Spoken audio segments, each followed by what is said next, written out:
Stand by to launch FanStream Sports. 3, 2, 1. Let's start. Hello, sports fans. Welcome to FanStream Sports. Nothing but pure sports. This is the JP Show. JP, it is so good to hear you back on the air. Stand by. Now, here's JP.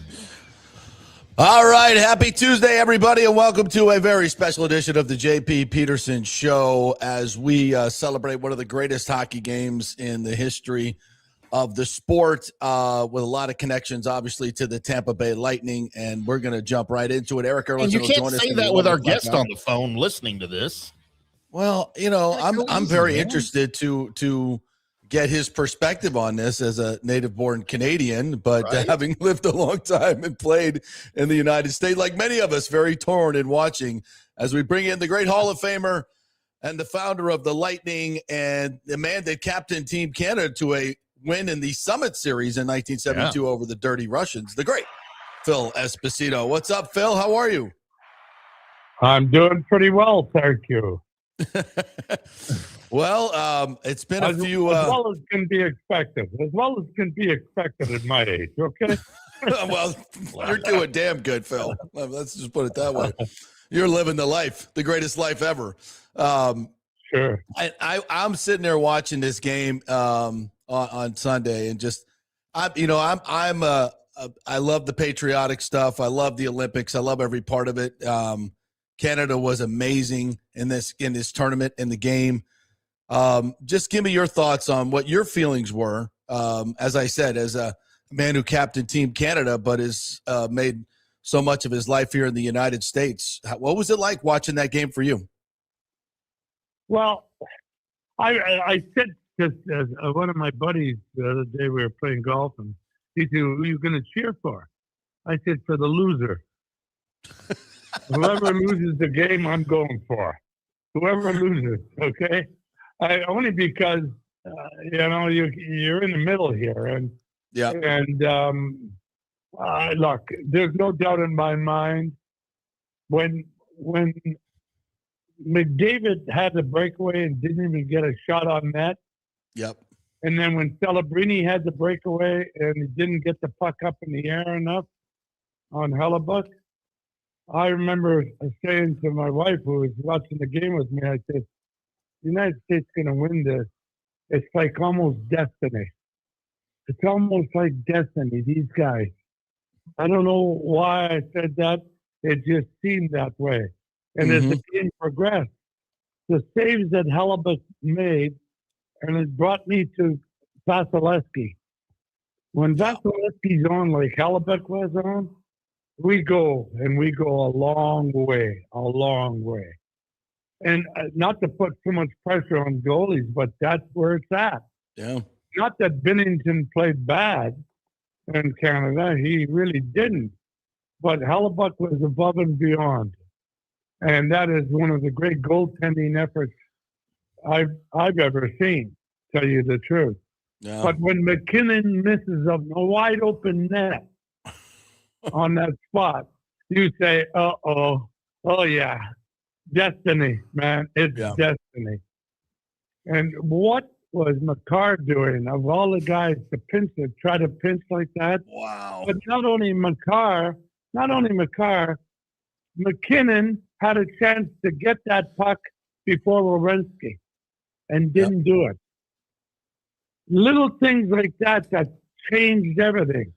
But let's give the United States credit, man. They worked and they played. And quite frankly, it's too bad for Canada, but it sure got my patriotism up for the United States. Sure. I don't know about you. It did for me, you know? Yeah, well, and the aftermath has been incredible with these players and how they reacted in their patriotism and some of the images, Jack Hughes and the broken teeth. And let's talk about Jack for a while. I mean, and Phil, think about this. You brought hockey to Florida. When nobody thought it could ever happen. And Jack Hughes and Quinn Hughes and his brother Luke, they're all part of your legacy of bringing hockey to Florida. And these are the guys that both scored overtime goals to lead the USA. Floridians. If I'd have told you 30 years ago that two Floridians would score from Orlando, what would you have said? Well, 35 years ago when we started this, a lot of people thought I was completely out of my mind. And I remember going up north and being interviewed after we got the franchise, and it was in Toronto, actually. And the chooch, I call it the chooch, or the idiot, asked me, he says, how do you play hockey in Florida? And I looked him right in the eye and I said, you play outside here? He said, well, no. I said, well, what do you think? You think we're going to play outside, you dodo? I mean, gee, how stupid. We have air conditioning. Okay? I mean, come on. Our biggest problem here was the humidity. Yeah. And once we solved that with the chillers and all the rest of that stuff, humidifiers and whatever, once we solved that, listen, in 2004, I remember some of the Calgary players saying Tampa Bay's ice was much better than Calgary's ice. That's right. Yeah. You remember that, JP? I do, absolutely, 100%. And it was. And it was, by the way, 100%. And it was. Yes, it was. And so I don't get it. I don't understand it. Florida, like somebody said, are you upset that the Panthers won 2 in a row too? Absolutely not. It just made Florida more for hockey. Kids are wanting to play. Rinks are being built. It's fantastic as far as I'm concerned. And the vision was when we first came here that would happen. It happened a little slower than I would have liked. But then again, you know me, JP, if it can't be done tomorrow, I don't want to do it. Exactly. I love that word. It's just the carryover of things that have done from us winning 2 in a row, and then the Panthers winning 2 in a row, and then you go up in Toronto, they haven't won since 1967. Vancouver's never won a game or won a cup. Yeah. A lot of teams haven't. Ottawa's never won, and they came in at the same time as us. So we've accomplished a hell of a lot down here in the Tampa Bay area that sometimes I think gets overlooked. I agree. Because of the Panthers. Do you agree with that, GP? 100%. And I think this legacy of these Florida players winning the biggest game, and where would you rank this game, Phil? I mean, you've seen it all. You've played it all. The Summit Series was historical on so many levels. When you guys, when you captained that team and won 3 in a row in Moscow to win the series 4-3-1, unbelievable. And that was historic and groundbreaking, all those games. Where would you put this game? Well, look, first off, the 72 was communism. Yeah, Russia was total communist, and it turned out to be political because not only did the Russians create the political baloney, so did Canada. Canada was just as much to blame as Russia was in the political sense. This didn't seem like that because that to me was like a war, and we only trained for 5 days. Yeah. I mean, that was stupid. We were so stupid. We were, of course, our scouts were from the Toronto Maple Leafs, and no wonder they never win crap. Boy, oh boy, were they bad. But this game was different, obviously. Not as politically charged. This game was different. It's still the rivalry between Canada and the United States. I grew up in a border town, Sault Ste. Marie, Ontario. Sault, Michigan was a half a mile across the rapids. And I can't tell you how many times we would slingshot each other with slingshots and rocks and try to play against each other in street hockey, but you had to take a ferry across. And we did it more than once. And when you always played Sault, Michigan, boy, we had to be better than them. And so that rivalry was always there, and I think it's there now. And the fact that Canada hasn't won a Stanley Cup in years, and I don't know how many years it's been, since 93, actually. Yeah. Montreal won, yeah. It digs in the craw of the Canadians. There's no doubt about that. Canada's a very proud country. They love their hockey. And a lot of people say, well, what else do they have? And okay, good for you. But I grew up with it, and I loved it. And all this snow that's going on, boy, would I be building rinks right now. I bet you would. Yeah. I'm calling it the greatest game I've ever seen with all that was on the line. My partner here, Timmy, laughs at me when I say that. But I was crying like a baby when they brought out Johnny Gaudreau jersey. Okay. I mean, just crying like a baby. Yeah, I was crying like a baby. You're talking about. Yeah. You're crying like a baby because of what happened and all those things. The game itself was a fantastic game. Awesome. It really was. It was a great game. And I mean, one of the things that has come out of it was what Coop said about 3-on-3. Yeah, I was going to ask you about that. He's not wrong in the Stanley Cup playoffs.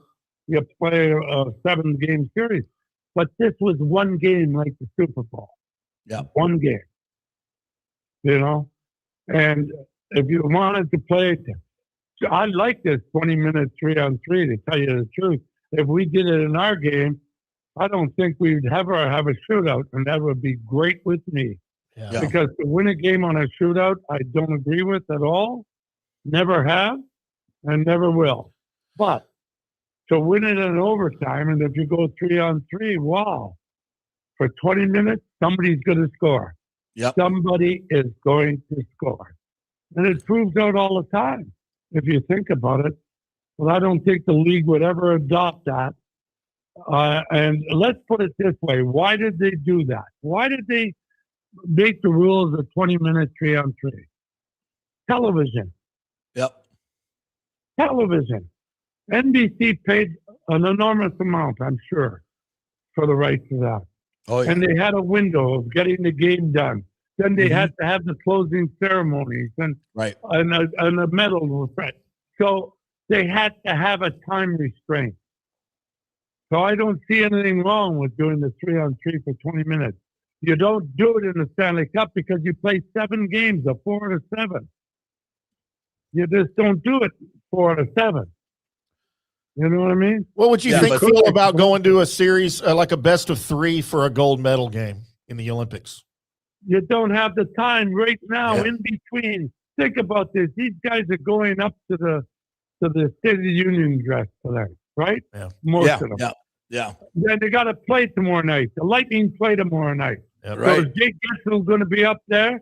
Is Austin Matthews going to be up there and then fly down for the game here because we play Toronto? Yeah. I mean, where is Jack Hughes going to play? Where's Quint going? Because with all the snow and all that. Yeah. And their obligation is to their NHL team. Yeah. That's what their obligation is now. Okay? For 2 weeks or 2.5 weeks, their obligation was to the country, United States. But now their obligation is to where they get paid from the professional team that they're with. Yeah, that's a great point. And you can't forget that.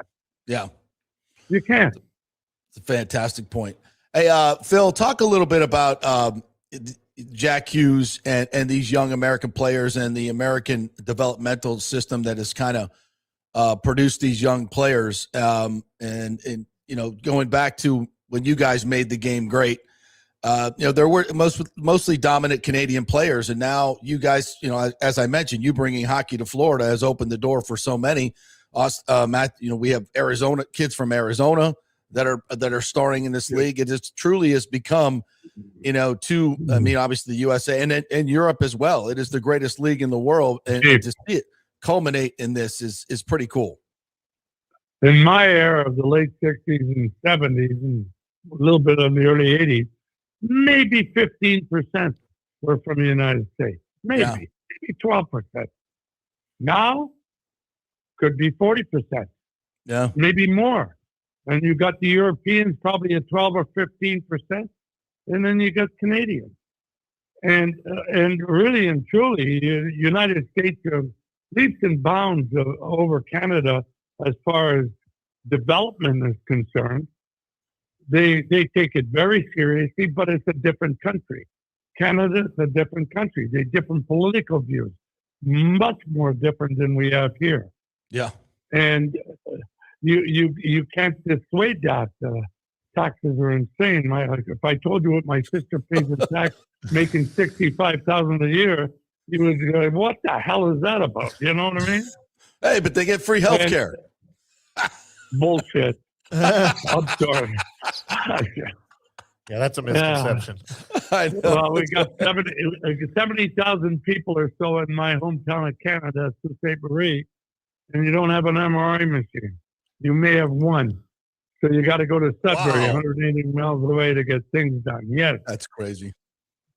Yeah, you could go across the border before, but not anymore to get an MRI in Michigan. Phil, does this with this patriotic display, I mean, there's actually people that don't like it, and I can't imagine thinking that way. But it comes at a time when we are so politically divided and people still taking shots. It's pretty crazy. But I don't know about you, but I know you're Canadian. I feel like I'm half and half. I love Canada. Love the people of Canada. Love John Cooper. It sucked that they didn't win gold. I don't want to even say they lost because it was such a great game. But can this bring us together? I love the patriotism that's being displayed and what these young men are saying and doing. I think it's absolutely fantastic. What are your thoughts? I say this in all due respect. The media won't allow it. Yeah. Oh, yeah. Great point. They won't. They got to have the news, man. You got so many of these things, and they could change one word in an interview. And I learned this in 1964, my second year in the league, when I said something and I read it in the paper, and they're saying that they left out a couple of key words that changed the whole content. Yep. And I got crap for it from my teammates, and I got crap for it from the management in Chicago.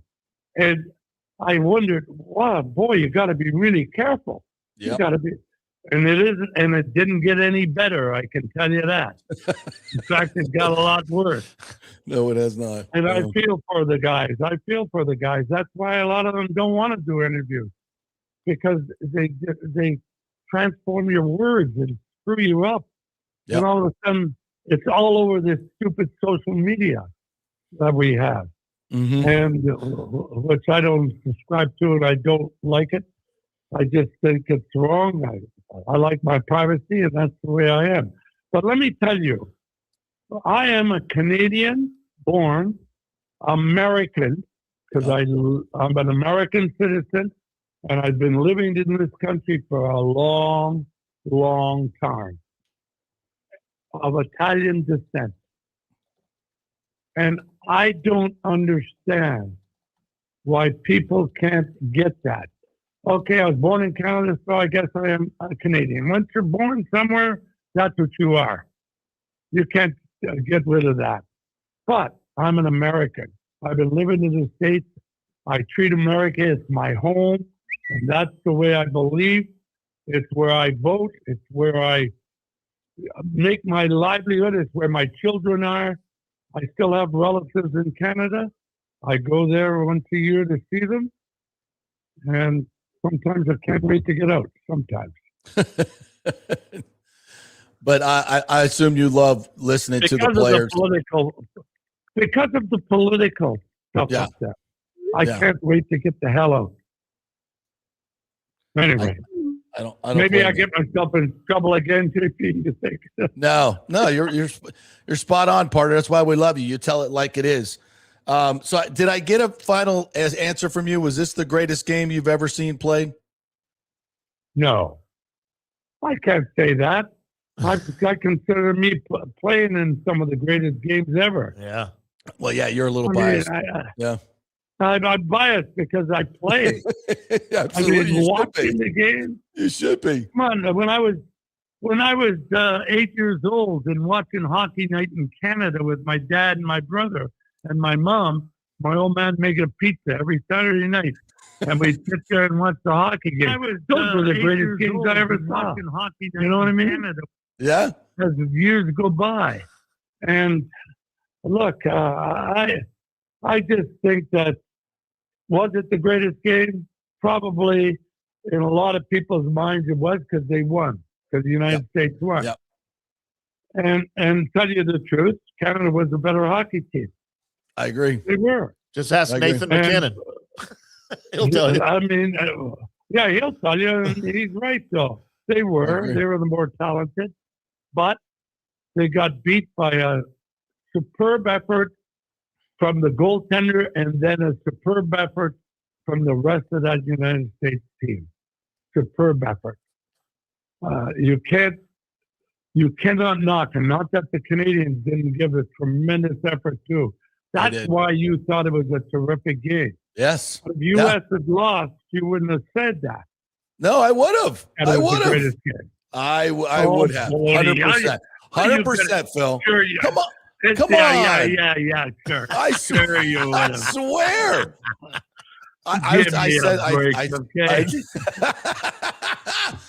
Okay, maybe you're right. Everybody loves the winner. Everybody loves the winner, man. Everybody loves the winner. Well, Phil, before you go, quick note on obviously the Lightning 19-1-1 before this break.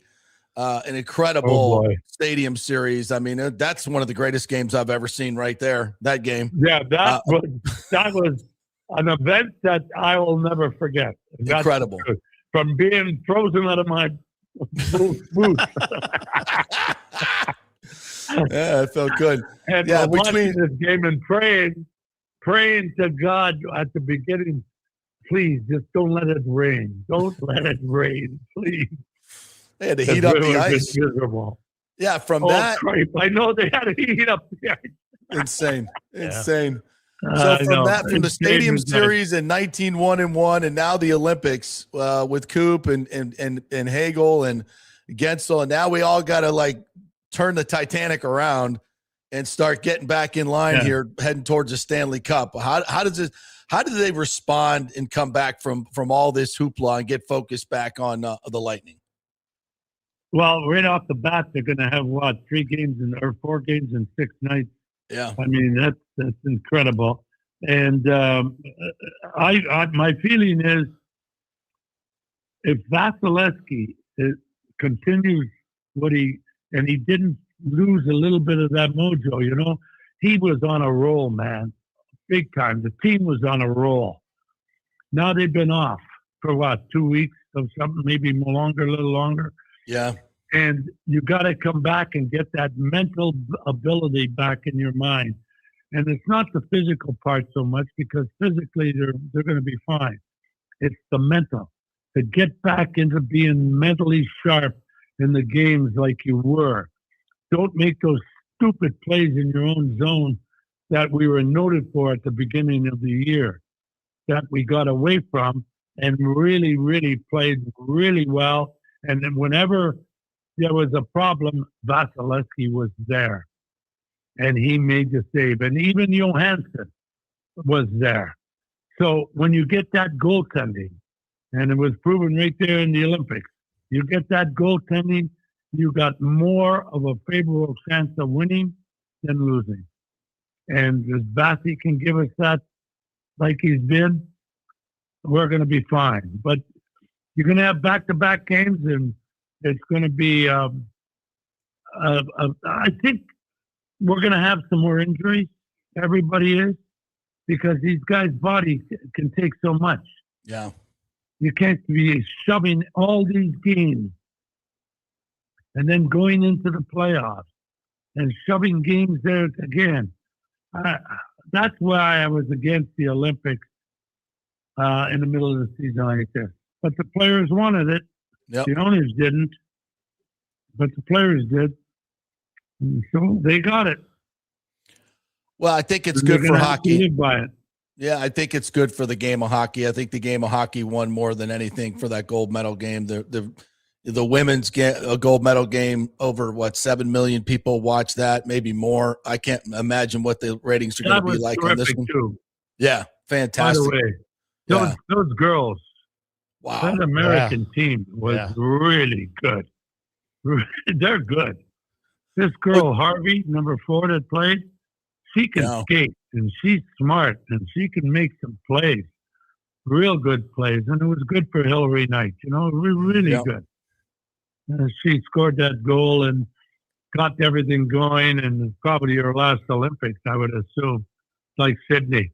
I wish Sydney wouldn't have got hurt, Crosby. I know. Because it was probably going to be his last one. Yeah. That he could participate in. And people ask me, did you ever play in the Olympics? We weren't allowed to, folks. That's right. We weren't allowed to. Yeah, that didn't happen until the 90s, right? 98 Yeah. was the first game in Nagano where the NHL players were allowed. We weren't allowed to. So that's, that's the way it goes. But there's one thing for sure. And I said this, and Kucherov said it, and I agreed with him. There's no place in sports for politics. Agreed. I just don't agree with that. Agreed. And there's no reason, like it started, I think, in the 80s when we didn't let our people go to the Summer Olympics. I thought that was disgraceful. Dumb.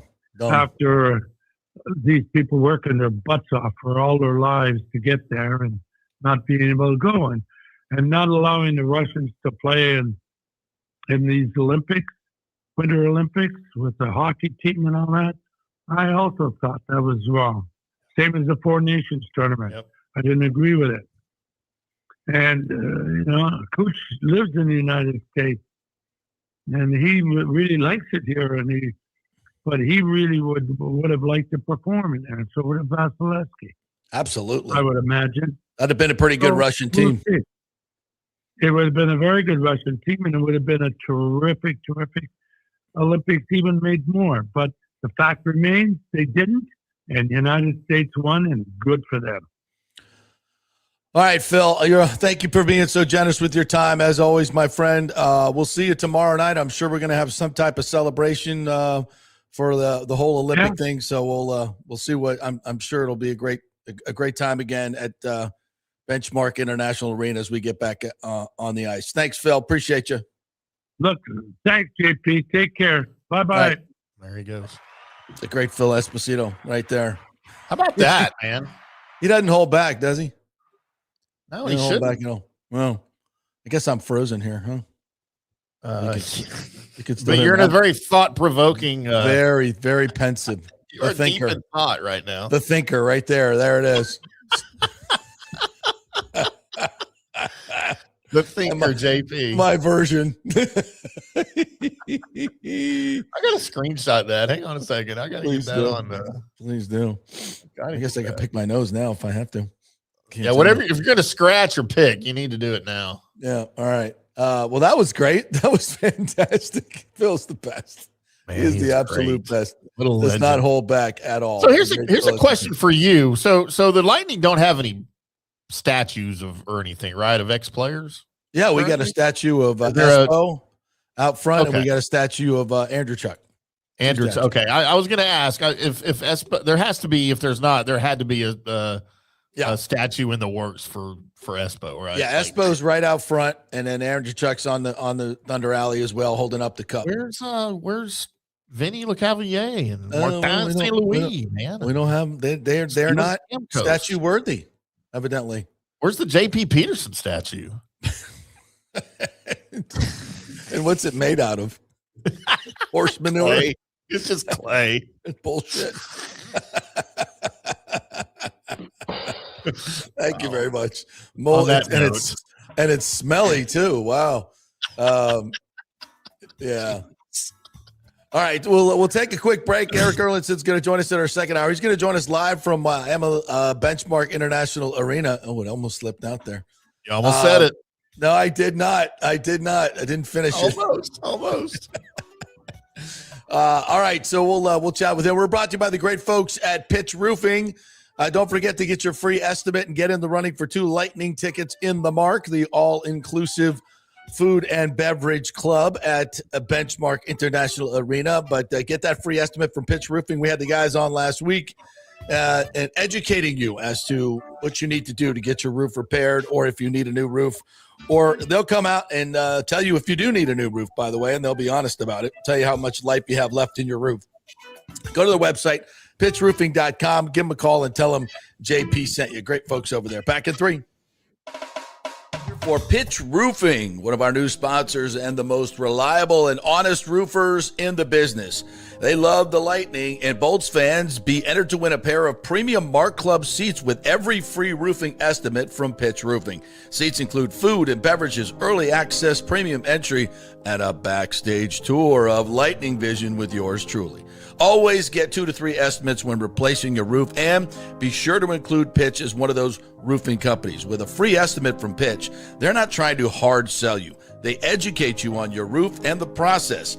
Even if you do not choose Pitch Roofing as your roofer, they want to leave you feeling informed, knowing the different materials and manufacturers, and understanding the process and warranties. Very, very important. Pitch is an Owens Corning preferred contract, Better Business Bureau accredited, and My Safe Florida Home approved. That's very important as well. Pitch prides themselves on full transparency and customer first level of service. They also offer financing options, including 0% plans, ensuring a stress-free experience. Call my friends at Pitch Roofing, 727-67-PITCH. That's 727-677-4824, or go to pitchroofing.com.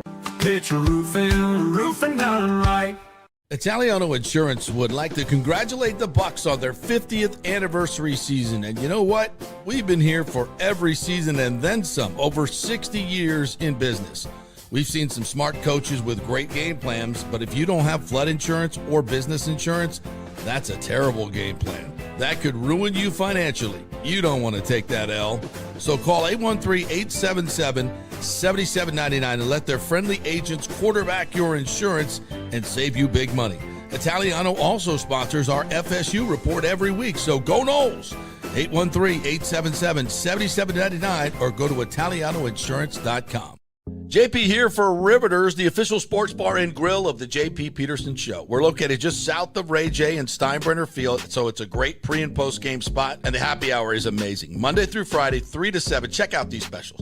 $3 Bud Light drafts, $4 domestic bottles, $5 wells, $6 premium wells, $6 cocktails like margaritas. It's unheard of. And the Riveters food is freshly made daily. No freezers.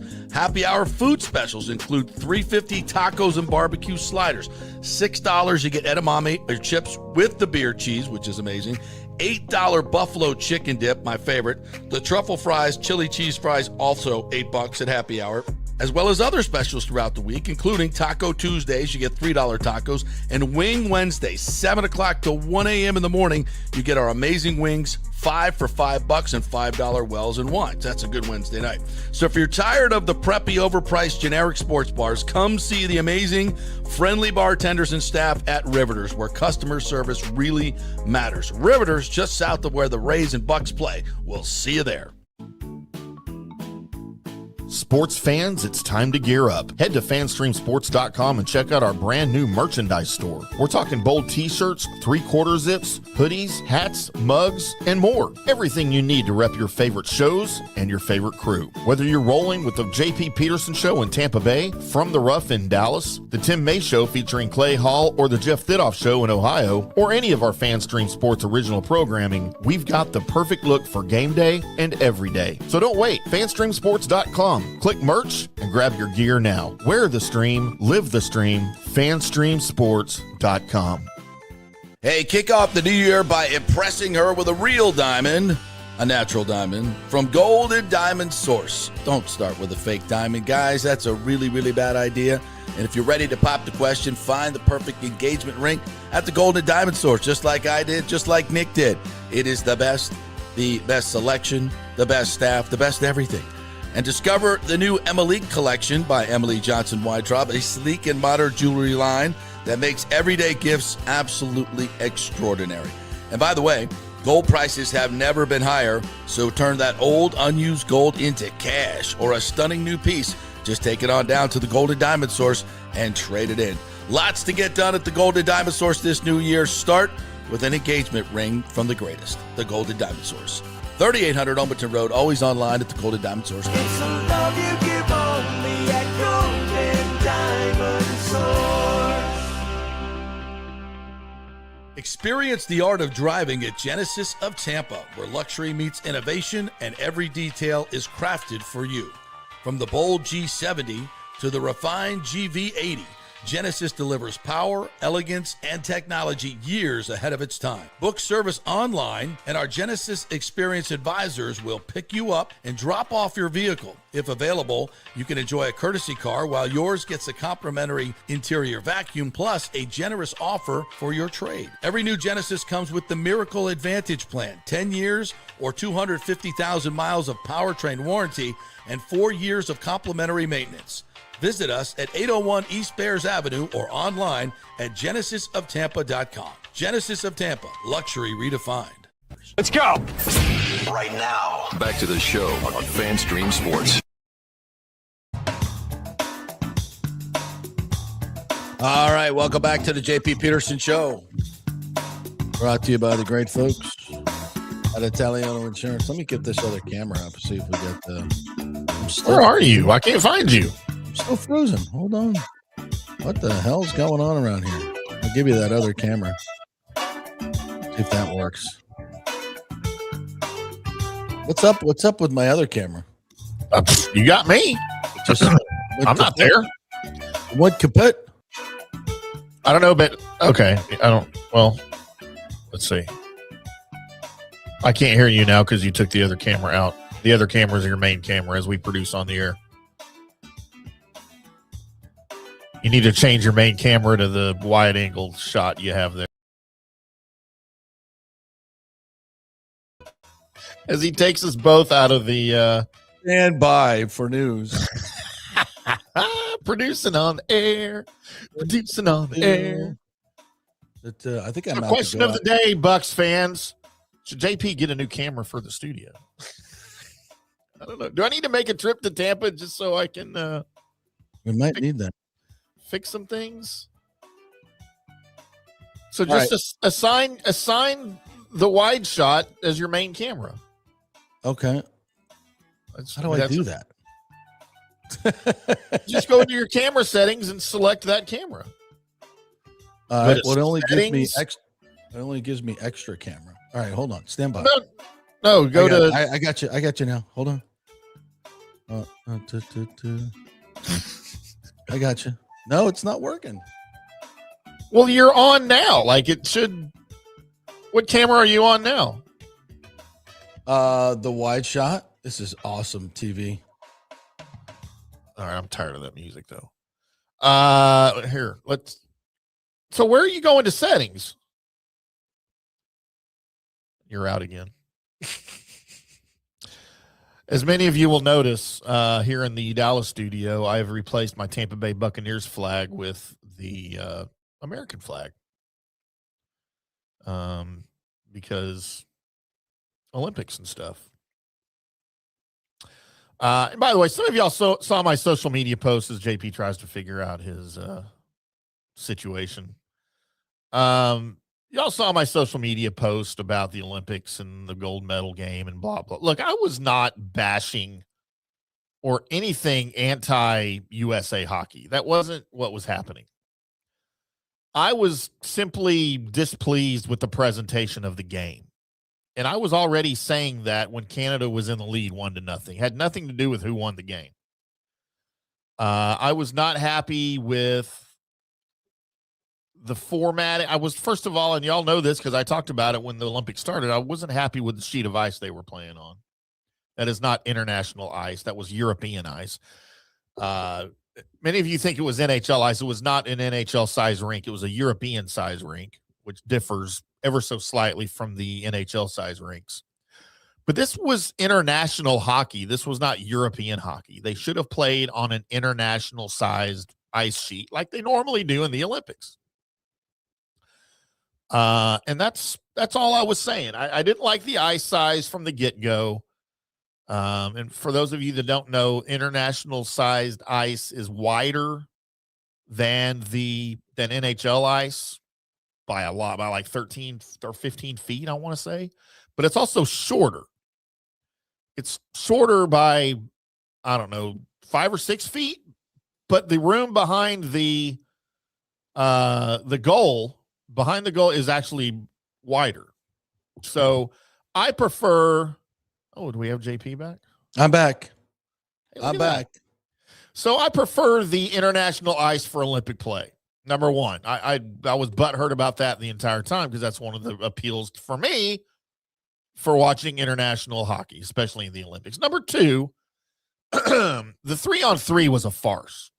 That's what I was talking about with the asterisk. You got to look, first of all, you got to put an asterisk next to the Tampa Bay Lightning 2020 Stanley Cup. Oh, God. Because it was in the bubble. Just like you did the Lakers championship that year. Plus, it was against the Stars. You're right. It does deserve an asterisk because it was much harder than any other year. It was easier, You are correct. whatever. But 100%. man, and I'd have said the same thing if Canada won the gold. I hate it because 3-on-3 hockey, and Phil talked about it, does not belong in single elimination games or in the postseason. The NHL doesn't even use it in the postseason. I hate it. Those teams are not built for 3-on-3 play. I understand the points that Phil made about TV time and all of this crap. Absolutely. Yeah. That should come second. What's most important is the product on the ice. Yeah. And the gold medal game. Screw the TV schedule. This is hockey. Let's play hockey like it's supposed to be played. I'm not a fan of the shootout either. I don't like that they go to that in the Olympics. No, that's awful. That's awful. It's awful. But you know what? In the NHL, I would rather see a shootout win than a tie. I freaking hate ties. I've hated ties my entire life. It's one of the reasons of the 8,000 reasons I will not watch soccer. Yeah. But I was just pissed at the 3-on-3 because that does not belong in postseason hockey or in single elimination. And if you're a Canadian fan like you are, you didn't want to see that because it's a crapshoot at that point. It's a total crapshoot. But everybody knows the rules. The rules are the same for everybody. And you just go out, you play. And to Phil's point, Makar made a really big mistake. Yeah, he should have backed up and played positional hockey, but he didn't, and he was being aggressive. And you can't fault him for that. But it was a mistake. It was a huge mistake, and they made him pay. But that mistake also doesn't happen in 5-on-5 hockey. That's right. Absolutely. Those type of mistakes do happen and lead to. But it's much less prevalent, obviously, because of the numbers of players on the ice. Yeah, I wasn't thrilled. In fact, I didn't even know what the overtime rules were. I was actually shocked that they were going to play 3-on-3. I mean, obviously that happened in the women's game. We learned right then, and I'm like, wow, this. Right. I was really surprised at that. So it is what it is. And by the way, Cooper got a lot of shit for saying something about the 3-on-3. But again, just to Phil's point, it was taken out of context because he immediately said right after it, hey, we all know the rules and we know we won a game that way. So we totally get it. It's just not my favorite way to, it's not real hockey. And he's 100% correct. Yep. But he was, again, taken out of context and raked over the coals. Oh, sour grapes. No, it wasn't sour grapes. It was, he actually said everything. Goes, well, he should have said this. Well, he did say that. If you watch the whole interview, he said all that. He acknowledged that, yes, we won a game. Yes, we knew the rules, all that. And he gave all the credit to the United States. So that was complete horseshit with people pissing on Cooper that way. Yeah. I thought Canada played it. That's why I thought it was one of the greatest games, if not the greatest game I've ever seen. Just in my opinion, it was to me, that's the one I will remember more than anything. Probably maybe Game 7, 2004 is pretty big too. That was pretty big here, and we'll remember that. But this one, for all the import of the patriotism and in USA and on the Olympic stage, which I think we can all agree is the biggest stage, it was a hell of a hockey game. I mean, back and forth, miraculous saves, a time and time again. I mean, how many times did you just get up out of your seat and just go, "Oh my God, I can't believe that didn't go in"? Maybe a dozen times, and it was just up and down the ice, the level of skill. And as Eddie O said very early on, and Kenny Albert, who, by the way, the entire broadcast crew was fantastic on so many how levels. Great was that, man? Good Lord. From a production standpoint, yes. When I talk about the greatest game, I mean, it was just spot on. So good. And they said early on, this is the fastest game I've ever seen. I've never seen a game this fast. Mm-hmm. And he was right. It was just up and down the freaking ice. Now imagine how that game would have looked on international ice. Yeah. Yeah. I mean, even faster. It's crazy, but it was just so good in so many ways. And yeah, there's I don't even want to call it a political bent, but it's a patriotic bent.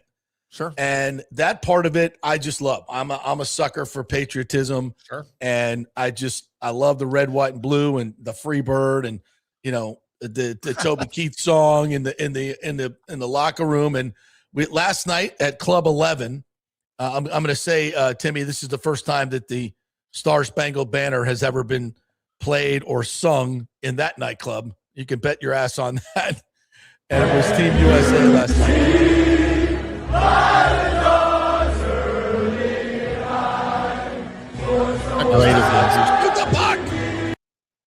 Oops. I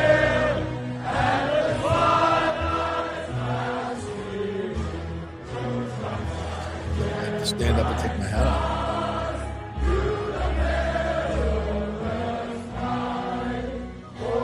Anyway, that goes on for quite a while. You Canadian goose. What do I have behind me, JP? You have the U.S. flag, as you were told to do. I wasn't told by anybody to do. I actually I have to take my Buccaneers flag down when I do Dallas Cowboys shows, and I hang my Dallas Cowboys flag up there.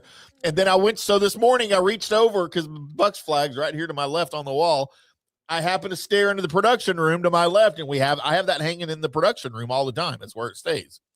And I looked at it, I'm like, I should hang that behind me for this show. Attaboy. By the way, did you see what I also had on the damn TV earlier?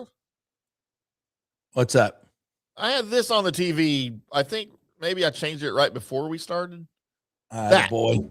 Look, I had all of this up for everybody. And look, I want to say two things, JP, if you will indulge me for 2 seconds. Sure. Number one, Phil made a very, very good point about, because you asked him a great question about it. Will this victory kind of unite the country, right? And he said, you know what?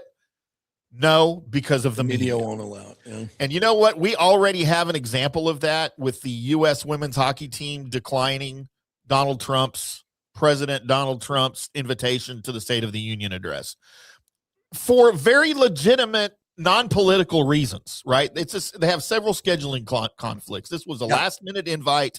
Yeah. It's not on their schedule. They have to stay to their schedule. If you read the statement from the team representative, it's very polite. It's very, I mean, it's great. It's no problem with it. No politics whatsoever.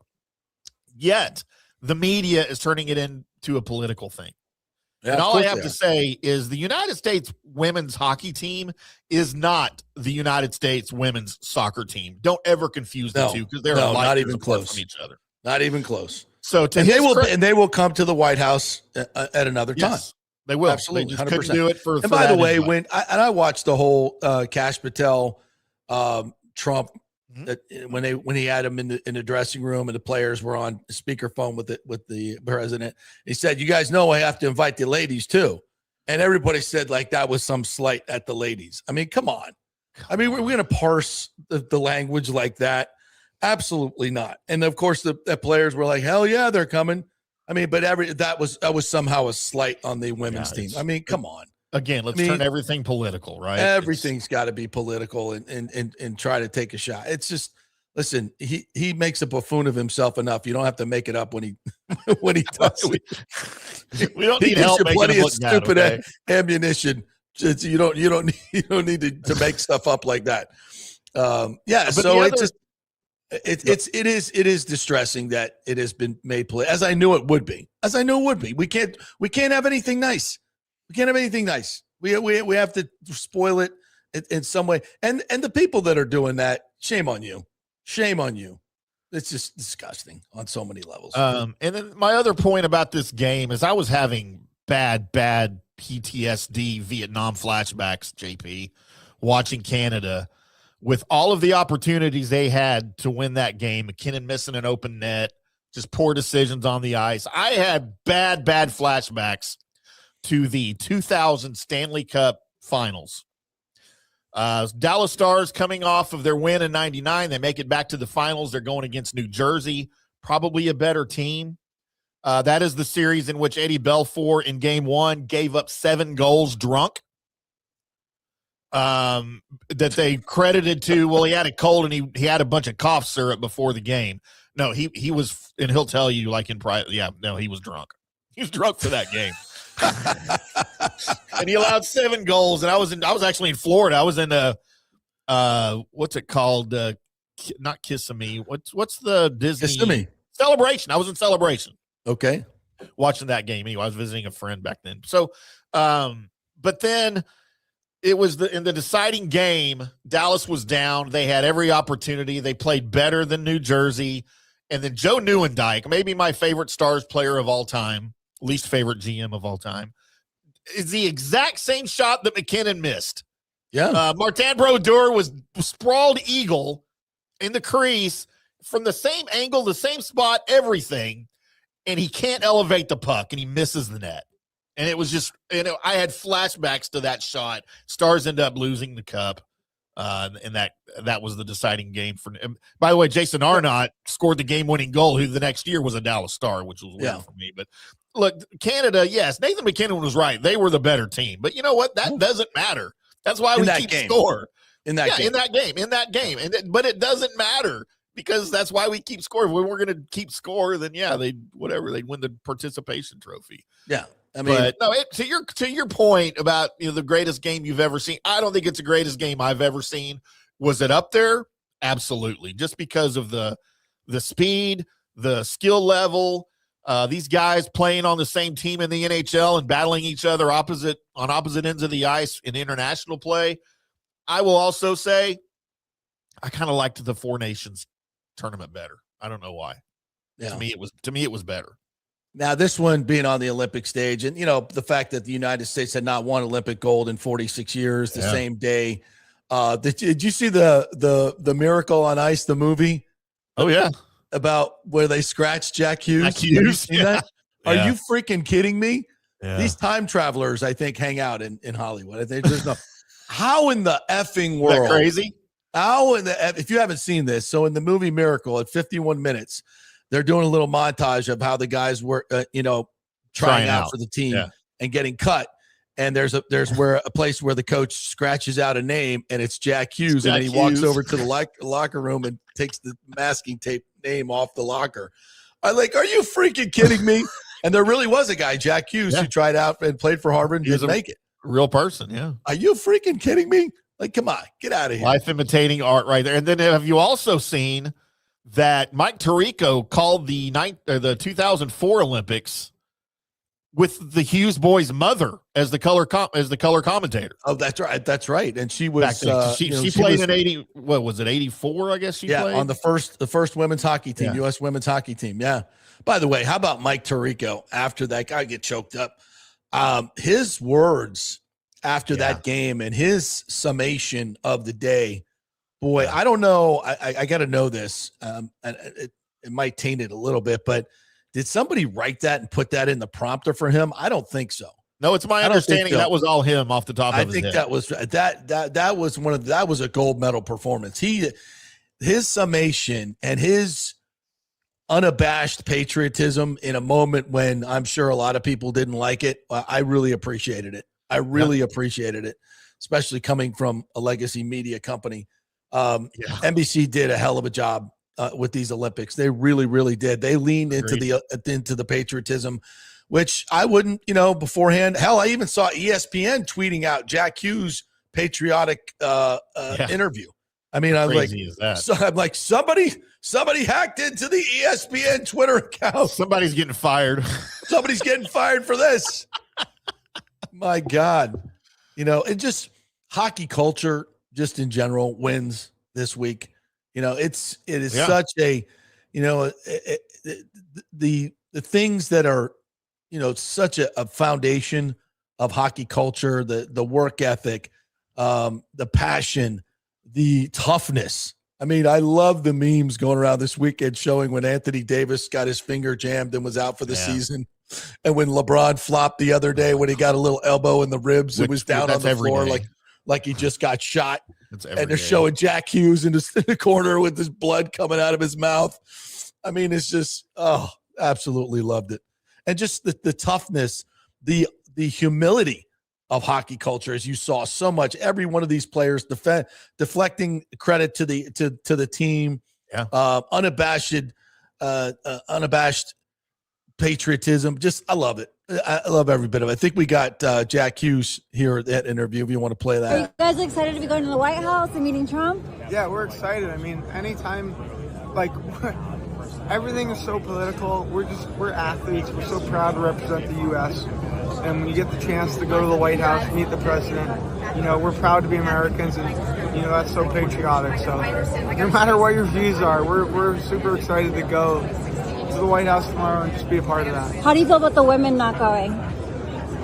They got busy schedules too. I mean, I know we're getting everyone's giving us backlash for all the social media stuff today, but it's so crazy. negative. People are so negative out there, and they're trying to find a reason to just put people down and make something out of almost nothing. But our relationship with them over the course of being in the Olympic Village, I think we were so tight with their group and our group after we won the gold medal. I mean, come on. I mean, what are we doing? I am so ashamed of my profession. The people in media, the way they have taken on agendas, lack of journalistic integrity. It's so sickening. And it is the number one reason we are as divided as we are. Because these are agenda-driven media companies that are pushing this agenda constantly. And they look for stuff. They just look for stuff. They do. This is their job because they want to create chaos. This is what they do. Chaos sells. Chaos, advances their agenda. It's sickening. It's absolutely sickening. And I don't want to go on a rant, but it's disgusting. It's gross. And when you and in this moment, you're really showing your ass. You are really showing your ass. If you can't get behind this, just because it doesn't feel. And the Huffington Post, that article. What a joke. If you feel icky, waving the flag and being a patriot, you're not alone. You're not alone. You're not. Joke. There's about 15% of people just like you, but the vast majority of Americans are not. The vast majority of Americans look down at you as pathetic little small-minded people that you are. And and they're exposing themselves, which is great. And I've even seen backlash. I've even seen backlash for Jack Hughes for what he just said right there, coming across my timeline on X. Some leftist liberal woman who, by the way, looked just like Megan Rapinoe. I guess that's what they all look like, but she goes, Jack Hughes, you lost a lot of respect from the entire nation today because of what you said, blah, blah. I'm like, why? It takes so much effort to come on put your phone on to say stuff like that. Like, it's, get out of here. You have to make an effort to look that stupid. I don't understand why people are like that. Just like Bucs basement here. Listen to this. I felt so dirty rooting for USA with Tkachuk. I hope he choked on his gold medal. Also was not a fan of them mocking the women's hockey team, which is probably why they said no to Trump's invitation. You're 100% wrong, bro. You are so wrong. You actually believe that? Yeah. In that video, he treated the women's hockey team as a punchline and an afterthought. You're ridiculous because that's your bent. That's the way you see it. And it's just, you're so deranged, bro. Regardless of political beliefs, these people represent the USA and deserve respect and admiration. Who's not respecting them? Get out of here with that bullshit. Seen any of that. Get out of it. It's just people. Bucs basement. If that's what you think, F you, bro. Sorry. Get out of here. I don't like Matthew Tkachuk. I don't like him. It's hard to root for him. Do I want him to choke on his gold medal? Get out of here. You know what? You're banned. Done with you. Wow. I don't want to ban him because we take all opinions, but you just showed who you are. You just showed who you are, bro. Yeah. I can't even fathom that type of mentality. I can't. But I wanted to play it because, you people show who you are. Alejandro Noriega says, good morning, JP and Timmy. Wow, what a weekend. Baseball is back. Hockey is returning, and Team USA made history. I can't wait to talk about Tampa Bay sports with you boys and hope you boys having a good day. Look at that positivity. Love you. There you go. Love you. You have a choice, Bucs basement. You can say what you said or you can do what he did. And that's what you did. Get out of here. Rick says USA sweeping Canada. What's next? Take their poutine, Molson and Brian. What's wrong with Poutine, Molson, and Brian Adams, Rick? Nothing. It's all fantastic. It's all fantastic. I love all of these things.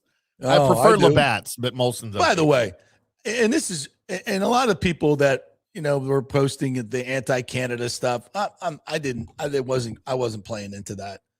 I'm cheering for USA. I'm not anti-Canada in any way, shape, or form. I love Canada, and I love the people of Canada. Let me address that for a second, because that was on my list, JP. Everyone's talking about when in the Four Nations Cup, when they were playing in Toronto, when the idiot Toronto fans were booing the Americans. Okay. Yeah, I didn't like that. It wasn't. No, I didn't like it either. But don't put all of Canada right in the same group as the idiots that live in Toronto and cheer for the idiot Maple Leafs. Okay. That's right. That is not all of Canada. So you need to let that go and boo your Toronto Maple Leafs brothers, because that's who did that. It wasn't all of Canada. I'm kind of tired of that. Yeah, exactly. Understand that, Canada is a lot like the United States. They have blue areas and red areas. Yep. And most of it is red. Yeah. and the inner city parts are blue. Same. It's very similar. Alberta wants to be part of the United States. Exactly. Can you blame them? Nope. What else we got here? JS813 guy says, in the event Mike Evans played his last game for the Bucs, where does he rank among the greatest players in Tampa Bay Buccaneers? Ooh, that's a good question. History. We will debate that another day. That's a great question. Off the top of my head, I'm always going to go. I have 1 and 1A, and it's always going to be Derek and Rondé. By the way, I played golf with Rondé yesterday. We had to show some of that video later on. That was fun. So I'm always going to go Derek Rondé, 1A, and I don't care. Call me a wuss for staying on the edge. But after that, I just can't go there with Sapp. I just can't. Wow. I can't. Talk about media bias. I can't. As a player, yeah. But if I have to group everything, if you tell me greatest Buccaneer, I'm grouping everything in as far as being an ambassador, being kind to fans, not spitting on them. It's never a good look when you spit on them. F-bombing them. Yeah. I got to go Derek, Rondé, and then probably Mike. I wonder if Marshawn Lattimore thinks Mike's one of the best Bucs ever. That'd be a no. That'd be a hard no. All right, we'll do that. We'll do that ranking in another time. We kind of did that with the top 50. Alejandro says, with the Falcons franchise tagging Kyle Pitts as they did, is there a scenario where we could franchise tag Mike to ensure he's on the team while we work out a contract? Could that be a possible route Bucs take? The franchise tag on him would be like $35 million. So 28. 28. So 28 million. Yeah. That wouldn't, and it's 1 year, and you can't, it hits the cap hard. So that would be a very bad way to go. 28-year-old Mike, maybe, but not this guy. What else we got? Yeah, Aviation says U.S. women declined to visit the State of the Union, and they're going to go to the White House at some point. So don't. It was just a legit scheduling conflict. For those of you who want to stir crap up, go sit in the basement and do that. By the way, JP, I've got another piece of video here that I found that I thought was maybe some of the greatest video ever, and I wasn't going to make it political. I just thought it was a funny video, but now I kind of want to make it political now and dedicate it to Bucs Basement, because this is some of the greatest video I've ever seen in my life.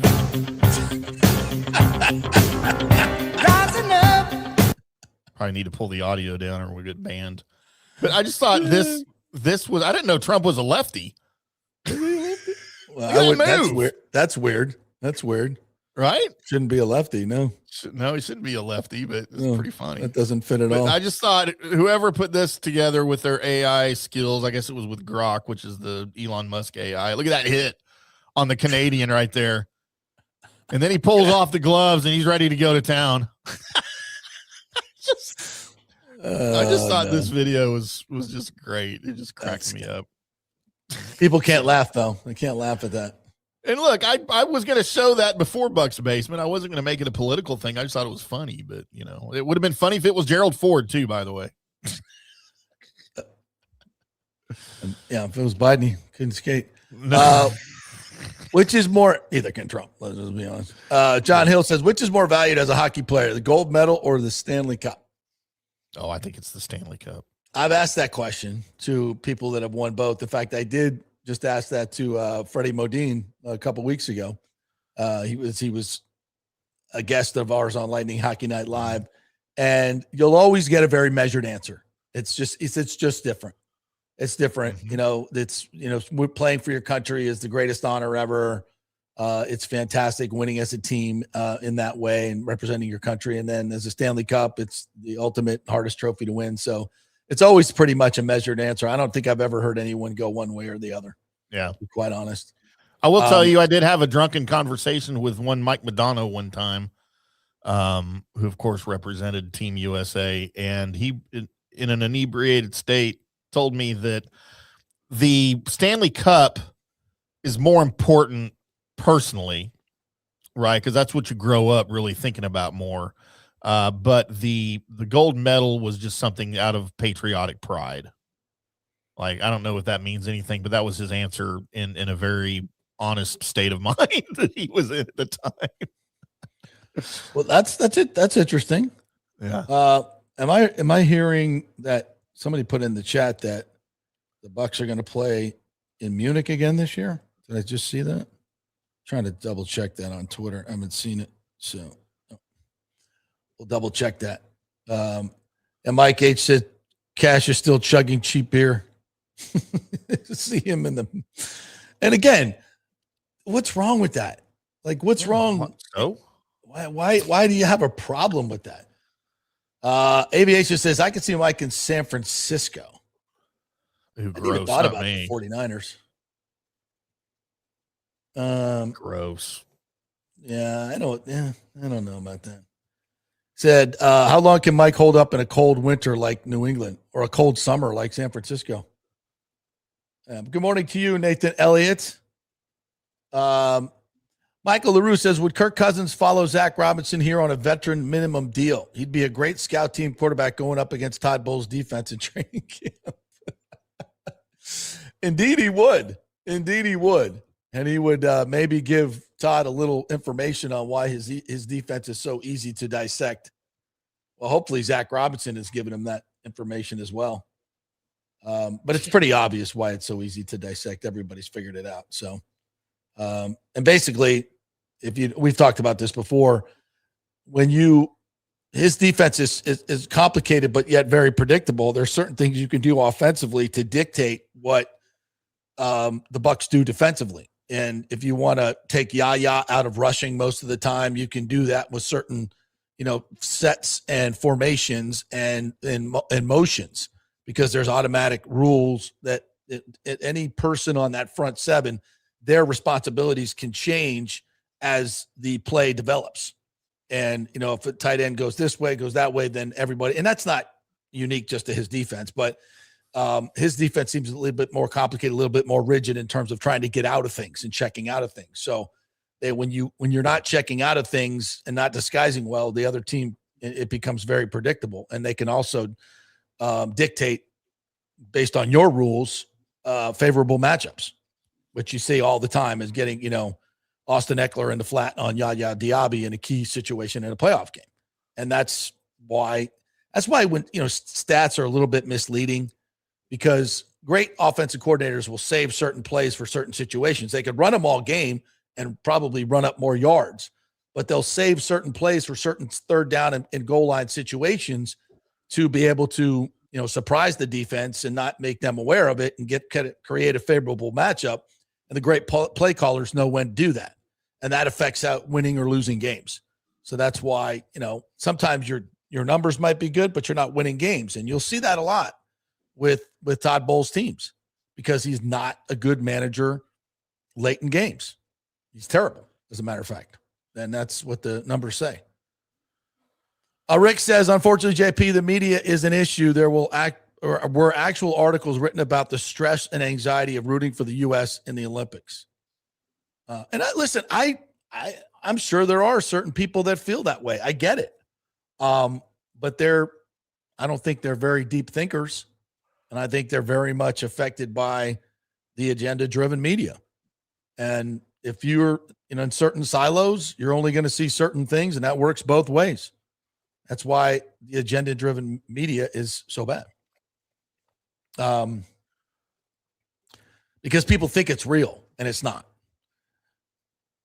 Aviation says, I without a doubt would like MK13 back in a Bucs uniform, but if we're being honest, how much production does he have left in him to play at a high level?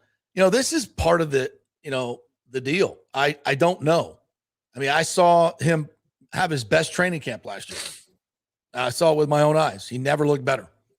The faster, perfect sync with Baker. They were, you couldn't cover him. Could not cover him.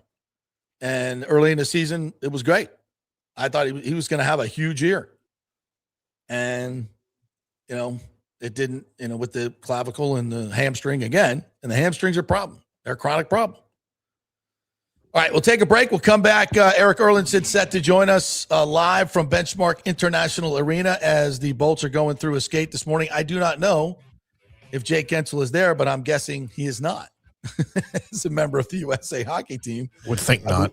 I believe he has an excused absence. By the way, how about that exchange between John Cooper and Jake Gensel? Oh, right after the game. That was awesome. Right after the game, yeah. Yeah, that was great. That cutaway shot of Coop right after the goal went in. That was heartbreaking. Man. As I was celebrating for the United States, I saw that, and it was just like, oh, gut punch. Yeah, it was, but I quickly went back to celebrating. Sorry. Yeah, you did, I'm sure. Sorry, Coop. But Doing it was for a moment. I was feeling By the way, Olympics, don't ever make me get up at 7 a.m. to watch a hockey game again. Just screw y'all. I thought that kind of added to the allure, quite honestly. Ridiculous. The bar shots were fantastic. All right. Big thanks to our folks at Riveters who are absolutely packed for the gold medal game. Any big event, Riveters is the place to watch it, folks. There was USA all over the place. Place was going bonkers. That's why it's become the best place to watch sports in Tampa Bay. It's Riveters, soon coming to St. Pete as well in downtown St. Pete. So if you're going to Rays games this year, you can go to Riveters over there. How about that? Pretty cool stuff. RivetersTampa.com is the website. Go check out all the specials. The happy hours 3 to 7 every day is absolutely incredible. Food is fantastic. Great place to watch games. Riveters, just north of 275 there on Dale Mabry, just south of the stadium. Back in 3. Well, the folks at Third Generation Plumbing and AC want to say thanks for making them so dadgum busy. Of course, advertising on your favorite Tampa Bay sports talk show helps, but it's their incredible customer service, honesty, and integrity that have earned them tons of 5-star reviews. And now you could be part of the team at Third Generation. Yes, they are so slammed, they need to hire more certified AC technicians and plumbers. It's a great family business to work for. My buddy John Rodriguez runs an old school family business since 1995. They pay well, give you all the holidays off, and they offer great benefits. No cold corporate atmosphere here. You're part of the family. If this sounds cool to you, call them and apply at 813-961-8024, or you can email your resume in at thirdgenerationplumbing.com. Just go to the website, you'll see the button, email them, or call them at 813-961-8024. And don't forget about the $169 yearly maintenance special. It's a no-brainer, guys.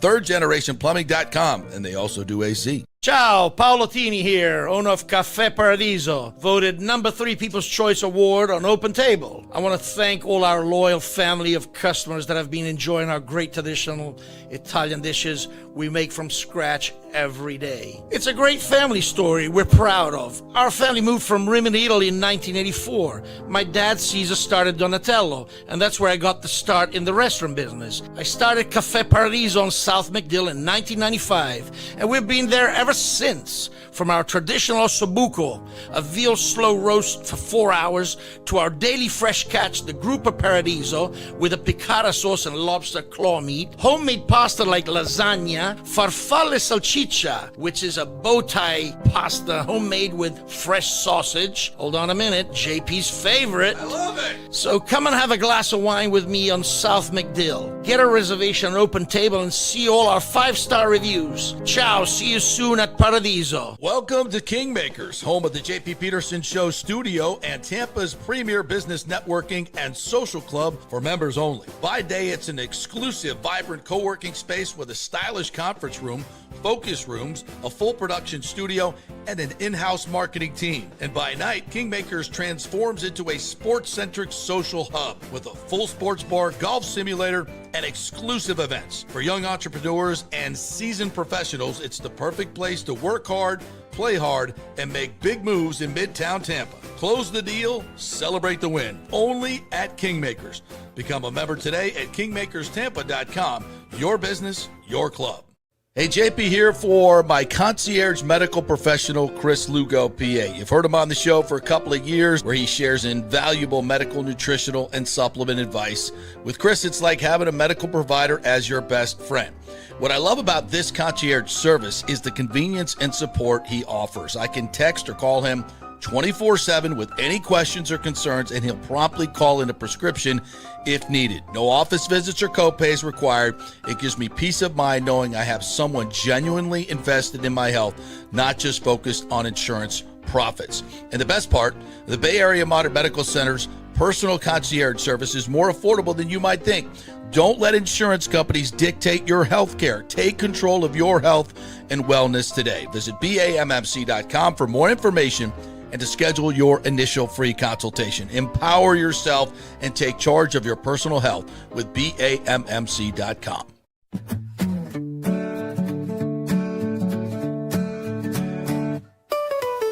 Sunny days or stormy nights, roofing problems out of sight. In Florida we stand so tall, pitch roofing, we do it all. Pitch roofing, roofing done right, for your home, day and night.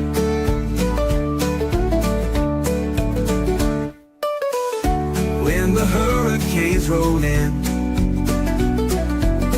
we've got the top that's gonna win. Protect your house from wind and rain. Choose pitch roofing, never in vain. Pitch roofing, roofing done right, for your home, day and night.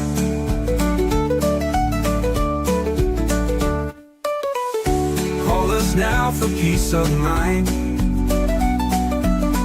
Top service you ever find. Pitch roofing won't let you fall. We're the best, just make that call. Pitch roofing, roofing done right, for your home, day and night.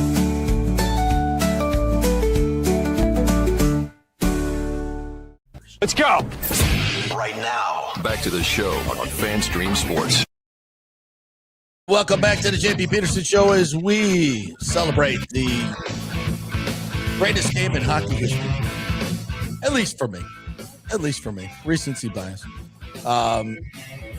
Phil Esposito earlier. Great comments from all of you. And now we welcome in our good friend Erik Erlendsson, Double E's, LightningInsider.com, has been covering the Bolts for over 30 years and just a hockey fan in general. The best one I know. What's up, partner? How are you? Good morning. How's it going, buddy? I'm still riding high, bro. Phil just told me it wouldn't be the greatest game if Canada would have won. He's not wrong. And I had to admit he was right. It wouldn't have had to say. Just in my opinion, just my humble opinion, it's the greatest game I ever watched. What say you, Erik Erlendsson? Well, obviously the importance of it adds significance to it, right? Right. It's a gold medal game. It's arguably the two greatest hockey countries in the world going off in a best on best tournament, and there's a lot of it. In terms of the quality of the game, look, it was on your edge of your seat. Oh my gosh, what's going to happen next type of game. I wouldn't call it a great game. I mean, let's face it, Canada did dominate the final two periods. They did. Right? As soon as they got that 5-on-3, and it was a great kill by the Americans, to keep that power play off for a minute 20 or whatever it was, with 5-on-3. But it was Canada's game. It was a Connor Hellebuck show. Yeah. I mean, that save he made on Devontae's, I mean, that's That's stamped material, right? Like, this poster stamp material on that save. I mean, that photo that's been circulating around of him with the stick kind of slashed out to his right, and somehow, like that, like I think some of the comments after the game, or I think Johnny Gaudreau was looking over them for that game, for that save, because there's no way that puck should not have gone in. Exactly. Even with Hellebuck getting a stick on it, it went wide. Like, it went wide. And so, I mean, look, it was a great game in terms of the importance. It was the great game in terms of, everybody watching and what it meant. This is why the NHL is in the Olympics, right? Right. Because how many people are talking about this game, and not just in America.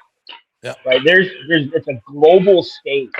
Jack Hughes is now a hockey hero for generations. He's Mike Eruzione without the miracle. Yeah. Right. Like, he scored that game-winning goal, and now everybody knows who Jack Hughes is.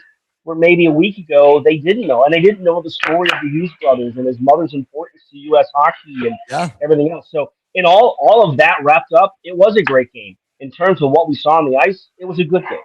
Yeah, I would agree with that. I would agree with that assessment. And if we're being honest, a game of that magnitude, and I understand why, and Phil put it very, very well as well, as did Coop.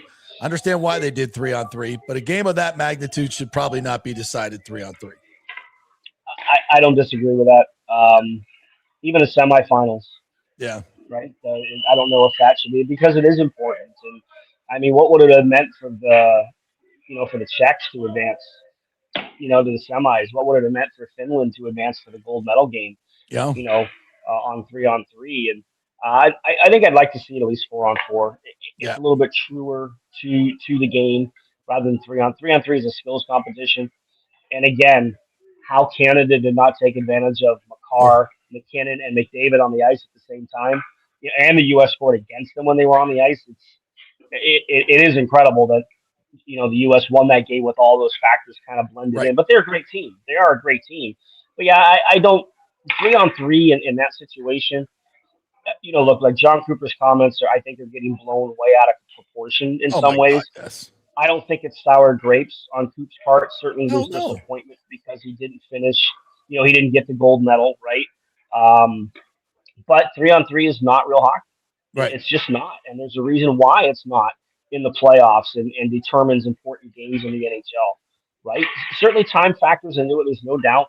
And especially in like the quarterfinals, you can't have a game go 3 overtimes. You just can't. That just can't happen. Yeah. So there's reasons why it's in place, but I agree. I think once you get to the medal rounds or the medal round games and certainly the gold medal game, I think there could be a better way to kind of figure that out to determine a winner rather than 3-on-3 open ice. It's a skills competition in a lot of ways, right? And we've seen 3-on-3 become a possession game. Right, and teams don't like it, they circle back, and it's keep the puck, it's keep away until you can find your chance. And if you can't take advantage of it, you better hope you get somebody back in the puck. Yeah, I agree. And I don't know, maybe they could go 5-on-5 for one period and then go to 3-on-3. Maybe that's. I know it's a lot has to do with timing and the ceremony and the closing ceremonies and all that, but I don't know. And by the way, everything that. When Coop said that about 3-on-3, he then went on to say, which people don't talk about, hey, we won a game of 3-on-3. We know the rules. We understand all of it. And he was very transparent about all that. And then, but I agree with him. It's just, and let's be honest. If it stays 5-on-5, that's Canada's advantage, correct? The way that game was trending for sure. Right. Yeah. But when you get to overtime, anything can change. Momentum can shift, right? It's all that kind of stuff. And, it's just like Nathan McKinnon's comments, I think, got blown out of proportion. People wanted to take that one little snippet of what he said. I'll let you judge who was the better team. He gave the Americans a lot of praise. They won the game. They're a great team. Like, that stuff was left out, and just wanted to kind of grab that little snippet and run with it of what he said. So, you always have to look at what the bigger picture is in terms of what guys are saying, what coaches are saying, and what we're seeing. And I think if we're going to look at that game objectively, I think Canada was the better team, but it doesn't matter. What's it say on the scoreboard? And at the end of the day, that's what matters. Yeah, people go back to 2010. Vancouver to the U.S. was maybe the better team, and Canada won. So on the Crosby overtime winner. So, I just thought it was tremendous theater with the storylines, the missed opportunities. I don't know how many times I stood up and go, I can't believe that didn't go in for both sides. For, the 5-on-3 for Canada, the U.S. 4-minute power play. Goudreau had an unbelievable look in the slot. Austin Matthews shoot the freaking puck. I mean, there were so many moments in that game that I'll remember. What moments will you remember most? Well, certainly the save on Taves. Right. I was watching it with my youngest son, and I was like, how in the world did that puck not go in? Like, how did that not go in? You had to really see like 2 or 3 replays to figure out why that puck stayed out of the net and see the great save that Hellebuck made. I mean, that's a moment for me that will stand out for sure. I think Werenski winning the puck battle. I think it was from McKinnon, to set up the game-winning goal. That's a moment that's going to stand out. Obviously, Jack Hughes gets the credit for scoring the goal, but Werenski gets the credit for winning that puck battle and being up the ice to challenge for it. And, I don't know if it's getting talked about enough, but like the missing teeth that Jack Hughes had came from getting a stick to the face. Yeah. I mean, does that just not wrap up hockey in a nutshell? Everything. The guy who had that his teeth picture of him out, draped in the flag and the bleeding mouth and the gold mouth. I mean, come on. I mean, that's hockey in a nutshell. It's just the perfect epitome of what hockey is all about. A guy who literally had his teeth knocked out early in the game scores, arguably it's not the greatest goal in American history. We all know that's never going to be taken away from Michael Easy. But it's one of the most important goals scored in U.S. hockey history, and the spotlight that it's put on the game and the NHL and everything else. It was everything hockey is about was wrapped up right there in Jack Hughes' game winner. And as I said to Phil earlier, his legacy of bringing hockey to Florida, for a guy in Canada, guy captain Team Canada in the Summit Series, I said, you got 2 guys from Florida, Quinn Hughes and Jack Hughes, who probably wouldn't have played hockey if not for Phil Esposito. Maybe, I don't know. But 2 kids from Florida starring on this team. I mean, if 20 years ago we'd have told you that, we'd have probably said, maybe not just yet. But it's here it is, right? Here it is, and we're watching the sport grow in the state, right? I mean, Shane Goss is there, from down in the South Florida area, has made his way to the NHL. Nathan Smith, right, who's from this area, who was on the Olympic team, 4 years ago when NHLers were not there. I mean, he's really the first homegrown Tampa based player to make it to the NHL and everything else. So it's growing, and this spotlight that's been on the game over the past 2 weeks and highlighted by an American gold medal first time since 1980 is going to do nothing but help grow the game. But I'm not even sure Phil could have, and he said it. He said there will be an NHL player from this area, but I don't think he could have imagined that you could have this many players come from Florida, have an impact. And I mean, look, the Hughes brothers were certainly born here. Their dad worked for the Young Solar Bears, but they moved around quite a bit because of his career and everything else that he did. But born in Orlando, so I don't know if anybody would have thought that 2 kids from Orlando would have 2 of the biggest goals in U.S. hockey history. Unbelievable. All right. Anything else about this hockey tournament that caught your eye? The play of Slovakia, right, to win their group. And if anybody was watching the group play, have you ever seen a team celebrate the 3rd goal in a 5-3 loss that was scored in the final minute the way the Slovaks did? That's the great part about international hockey is some of those things pop up, right? Because it meant that they could win the group, and they did winning the group because of that. They knew the importance of that goal. I mean, Sweden even pulled their goaltender after that to get the goal differential back to where it was. Right. And Sweden ends up as a 7 seed, and they get to face the U.S. In the quarterfinals, and that was a tough matchup for both teams. It really could have gone either way in a 2-1 game. So like Canada and the U.S. were certainly the top 2 teams, I think, in the world. But to look at what Czechia did against Canada and really put them on the ropes, in their quarterfinal matchup, and had them down late in the 3rd period before Suzuki tied it. So I just think it's great that there are other countries that can. And this is like we're not even talking about Russia and what they could have potentially done in a tournament like this and what that could have meant. I love it that it's it's such a global game, and the Olympics I really think puts a spotlight on that because it is the best players in the world representing their country. Erik Erlendsson joining us here from Benchmark International Arena. Who's there? Is Jake there today? I'm guessing Gensel is not on the ice today. No, he has an excused absence, I believe. I don't think any Americans are practicing anywhere today from that. They're either still raging or sleeping it off right now, somewhere down in South Florida. Look, everybody is here with the exception of Jake Gensel, Erik Chernak, and Brandon Hagel. None of those guys are on the ice. John Cooper's not on the ice here this morning. So the Olympians that participated this weekend are not here. Victor Hedman is, right? Remember, he dressed but did not play in that quarterfinal game against the U.S. because of what we think was a groin strain or a groin pull that he felt during the warm-ups. But he's out here practicing under no restrictions. So he's out here. J.J. Moses out here. Henry Sturgison's out here. Oliver Bjorkstrand is out here. Braden Point is still practicing in the Lilleberg. Charlie Wardastu, the list of injured players on their way to coming back. We'll see what everything looks like for tomorrow's game against Toronto. Anthony Cirelli, I would guess, probably won't play. He's still in a no-contact jersey. That's not a good sign for him to be able to return tomorrow. Remember, they start with back-to-backs. Tomorrow at home against Toronto, and Thursday they're in Carolina against the Hurricanes. So I would have to imagine Cirelli probably misses at least the next 2 games before they figure it out. No Nick Paul still. He's coming back from that injury he suffered in overtime against the Bruins in the Stadium Series game. So he's not on the ice yet, so he'll be out for a little bit as well. And then the injury bug that just will not stop biting his team took down Max Crozier, who underwent surgery last week. And when we were talking last week, we learned later in the day that Crozier's going to miss basically the rest of the regular season with 4 muscle surgery. It's going to keep him out at least 10 weeks. So injuries continue to be a story this season for this team, and yet they enter the game tomorrow night on a 19-1-1 stretch. Yeah, how about that?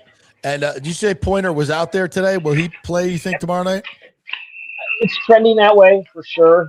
We had a chance to talk to him on I've lost track of days myself. Wednesday, when from the first day they were back on the ice last week, and he was kind of pointing towards feeling well enough to maybe play in tomorrow's game. So we'll see where things stand. But that's a good sign to have him back and ready. Because we talked to him. There was probably a chance he could have gone to Italy and maybe later played for Canada. He said he probably would not have been at 100%, but he potentially could have. And he felt it was better for him and for Canada that he didn't go. So I think that kind of gives you the indication that he's pretty close, and we'll see what tomorrow brings. But it's trending in that direction. Do you sense that obviously Coop will be back for tomorrow and Gensel, and they'll play? You think Gensel will play tomorrow, or you think they'll? I don't know. Give him a day. I don't know. And Hagel. Yeah, we'll see how this handles it. I mean, the league really should have given everybody at least an extra day. Yeah, 3 days in the gold medal game to jump back in this guy. I know it's already a tight schedule, but I don't think 1 day would have made a difference. And just for the it's not easy travel, right? Coming back from Italy to get back, especially now with the weather. Yeah. Yeah, well, that's just it, right? Like that, the charter could not get into New York, so they had to fly to Miami. Right.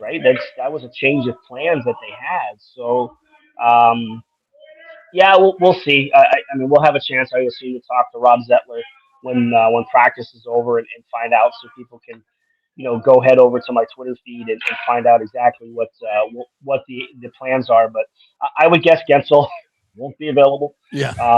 We'll see about Hagel and Chernak as well. I think Hagel and Chernak will probably play, but we'll see. I mean, today is a mandated day off, I think, for anybody that played over the weekend. So it's not a surprise that those guys are not practicing, having played over the weekend. But I don't think that rules it. I mean, they're even talking in Toronto that Austin Matthews is probably going to play tomorrow, but we'll see. Yeah, that's right. He'll be there as well. Have they announced anything that I'm texting John Franzone right now about any? I'm sure we'll have some video celebrations for the Olympics, but I mean, it's kind of hard, right? Like your head coach, it's not like he lost, but he didn't win. And it's I don't know. What do we do? How do we handle this? You remember the 96 Olympics in Atlanta? Yeah. One of the advertising campaigns, I believe it was from Nike, was you don't win silver, you lose gold. Right? So is that where Hagel and Cooper are? Like it's kind of an awkward situation, right?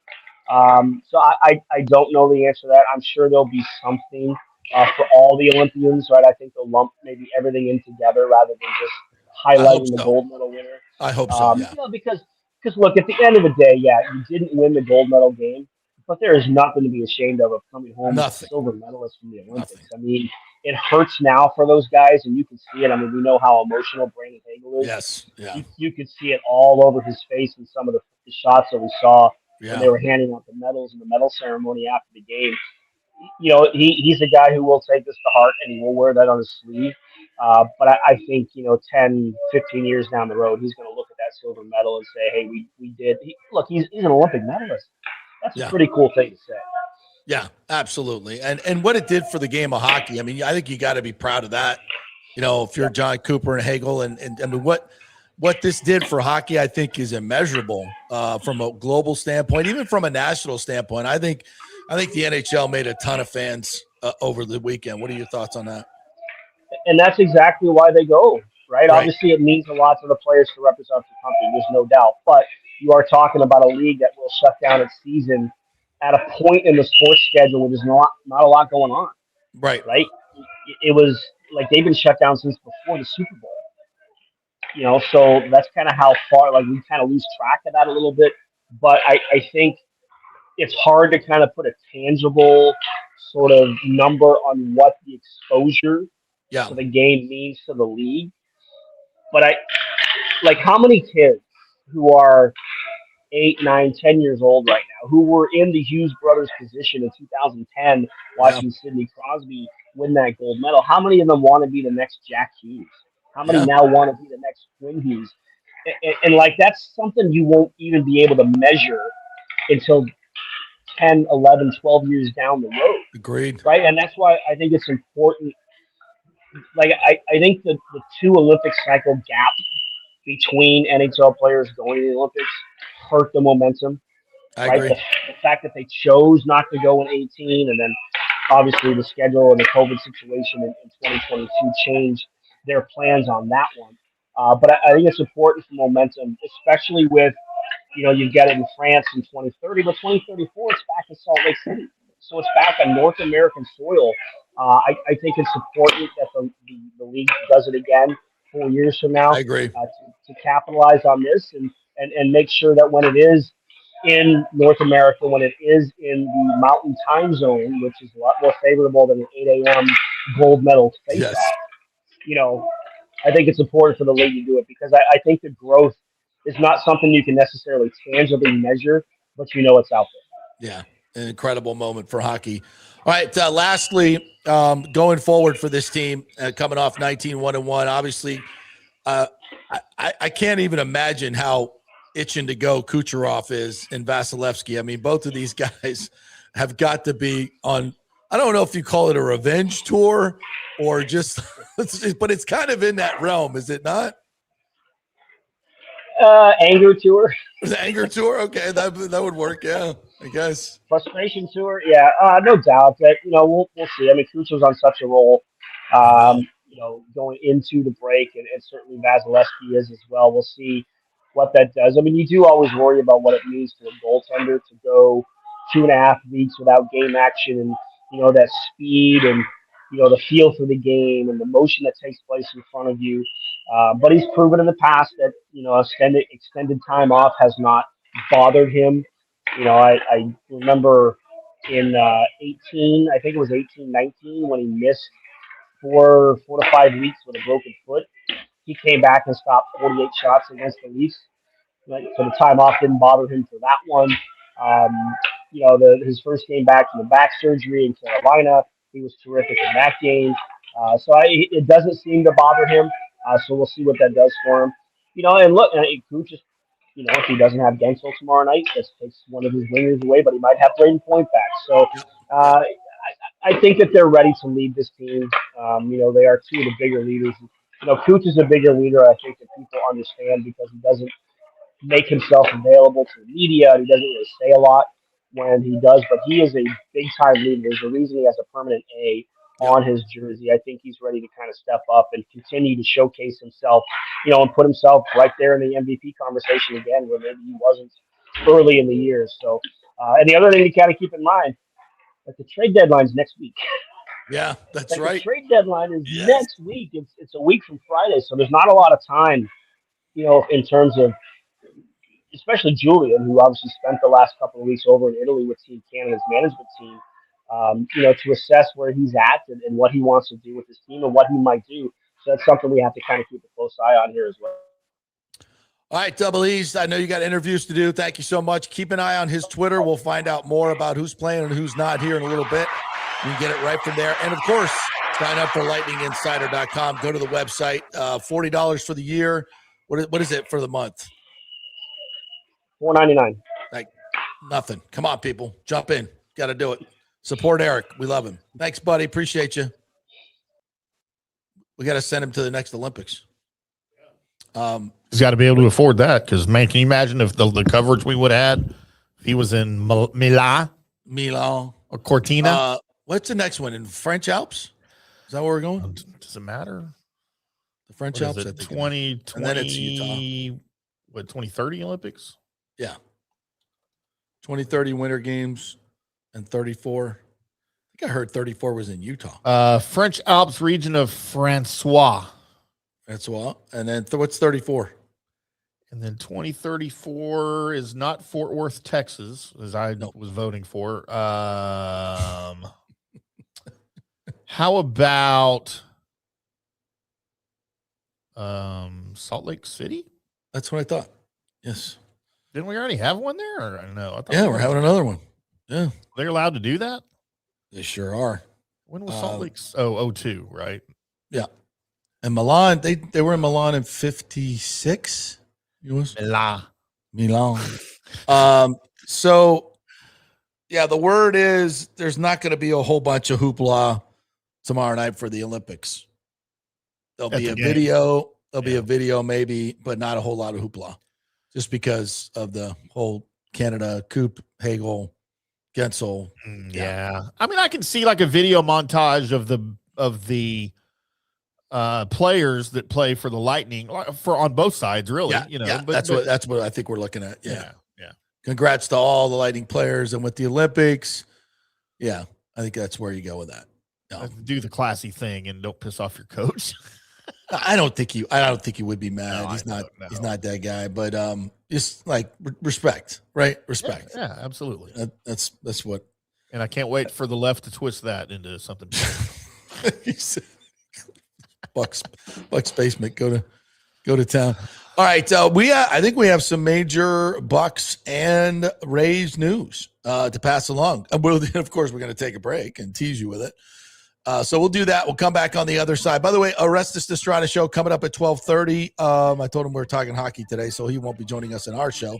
So the last segment goes to you guys and your comments and a couple other things, and of course the breaking news. I'm guessing Cuba did not field a hockey team this year. No, they did not. They wouldn't be allowed in anyway.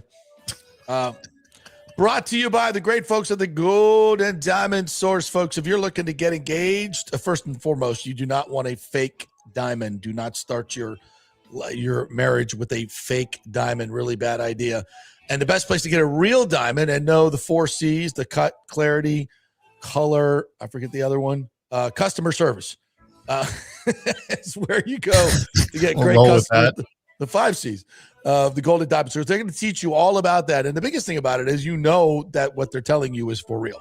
Because a lot of other places, like buying a real diamond online, seriously, you don't want to do that. Go to the reputable place, and none better than the Golden Diamond Source. Over 40 years, they've been in the business. Great folks in the local community, Julie and Steve Weintraub. So head on over there, get that diamond. And if you have any old gold jewelry, they are paying big money for gold these days. So bring that in and get your cash for that, and maybe spend some money right there in the store. Thanks to the Golden Diamond Source for their great support. Back in 3. Italiano Insurance would like to congratulate the Bucs on their 50th anniversary season. And you know what? We've been here for every season and then some, over 60 years in business. We've seen some smart coaches with great game plans, but if you don't have flood insurance or business insurance, that's a terrible game plan. That could ruin you financially. You don't want to take that L.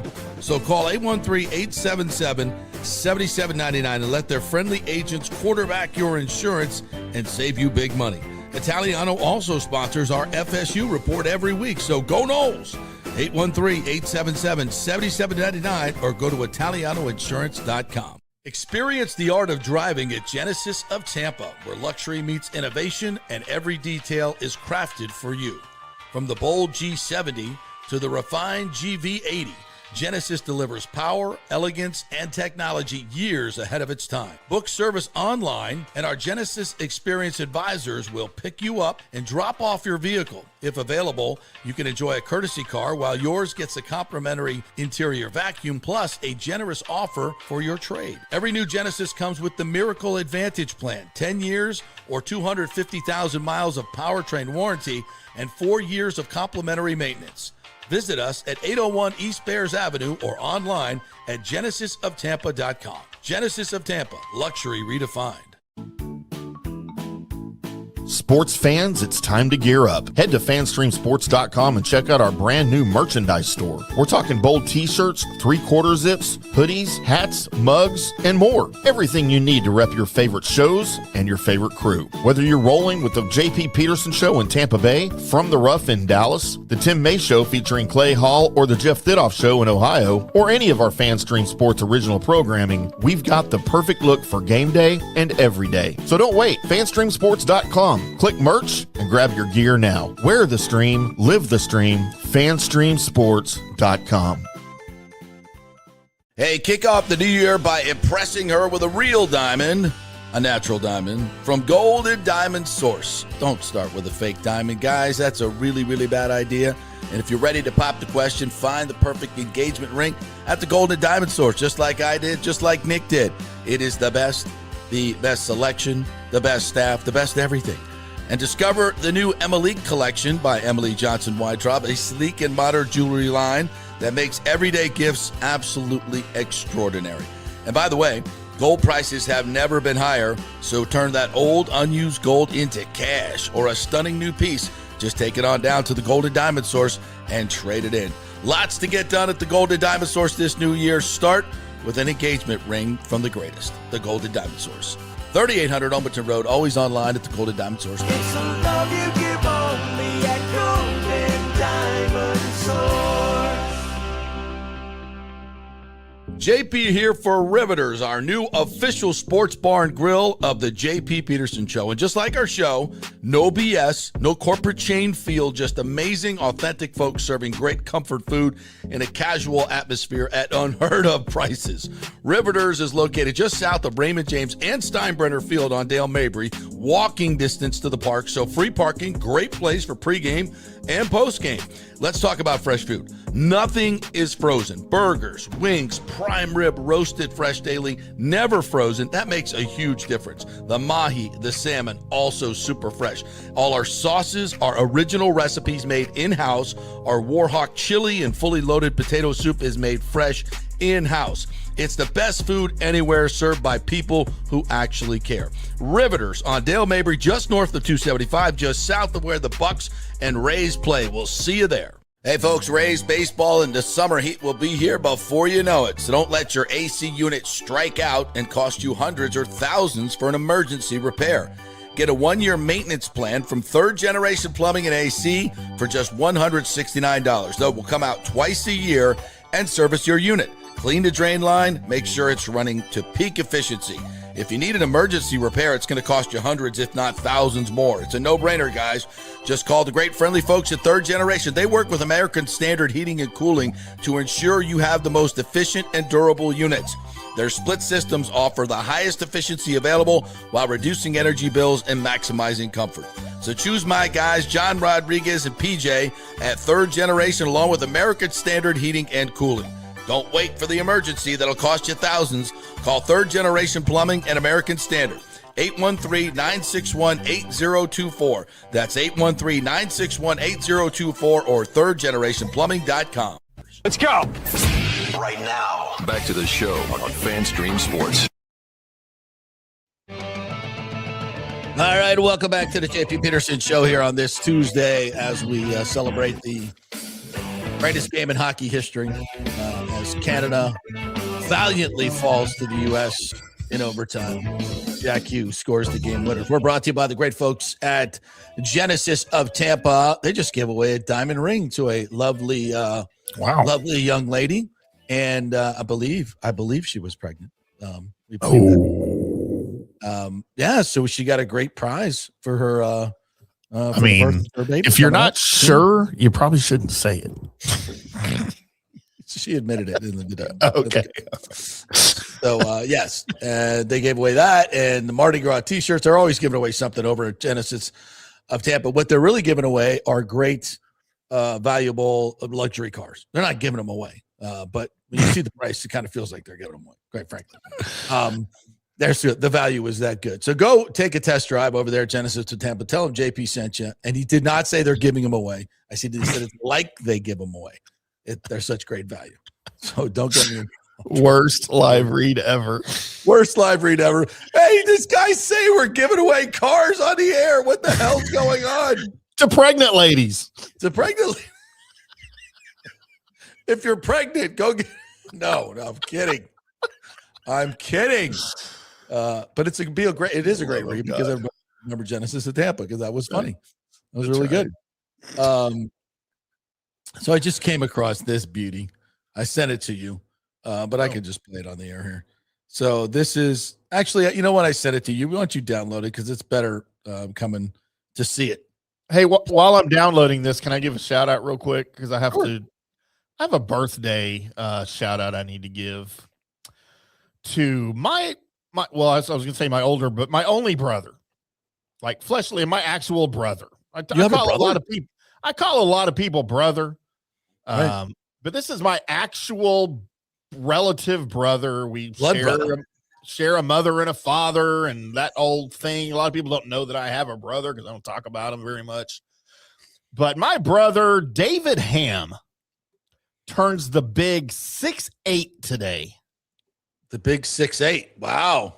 Yeah. So I texted him to say, we talked maybe a couple. 1 year away from Nirvana. He only lives like 29 miles or 29. He only lives like, 2.5 miles away from me. And we never see each other. Like, we just don't ever, whatever. We're busy. Well, that's weird. He feels weird to have a famous brother that's more famous than him. That's what it is. Okay. I get that. Happy birthday. But yeah, happy birthday to David, the big 6'8". And we joke around because we've always, once we got to, like 50 or whatever, I'm 39. That's our default. So now we're the same default age at 39. So when you guys got high in high school, did they call you Baked Ham? Let's see. David graduated in 76. Can I get a rim shot for that? I guess so. Golly. So yeah, like he graduated high school in 76. So that was the year I started elementary school. So we didn't do a lot of smoking pot together. But when you did, you were Baked Ham. We were always, I'm pretty much baked all the time. So anyway, had to give that out. So let's load the video here. All right. Well, I'll give the breaking news first while you do that. The 22 acres that were to be bequeathed to the Rays that were part of Hillsborough College, it has been done. So as we told you, it was made just a procedural thing today, and the Florida cabinet have conveyed the 22 acres that the stadium will sit on to the Rays. And this is all part of the memo of understanding that already exists between Hillsborough College and the Rays development group here. So full steam ahead as we expected. So this is not, I know it seemed like it was a major deal, but it really wasn't. The governor came down here a couple weeks ago and said he was going to do it. So yeah, it's been done. So there you go.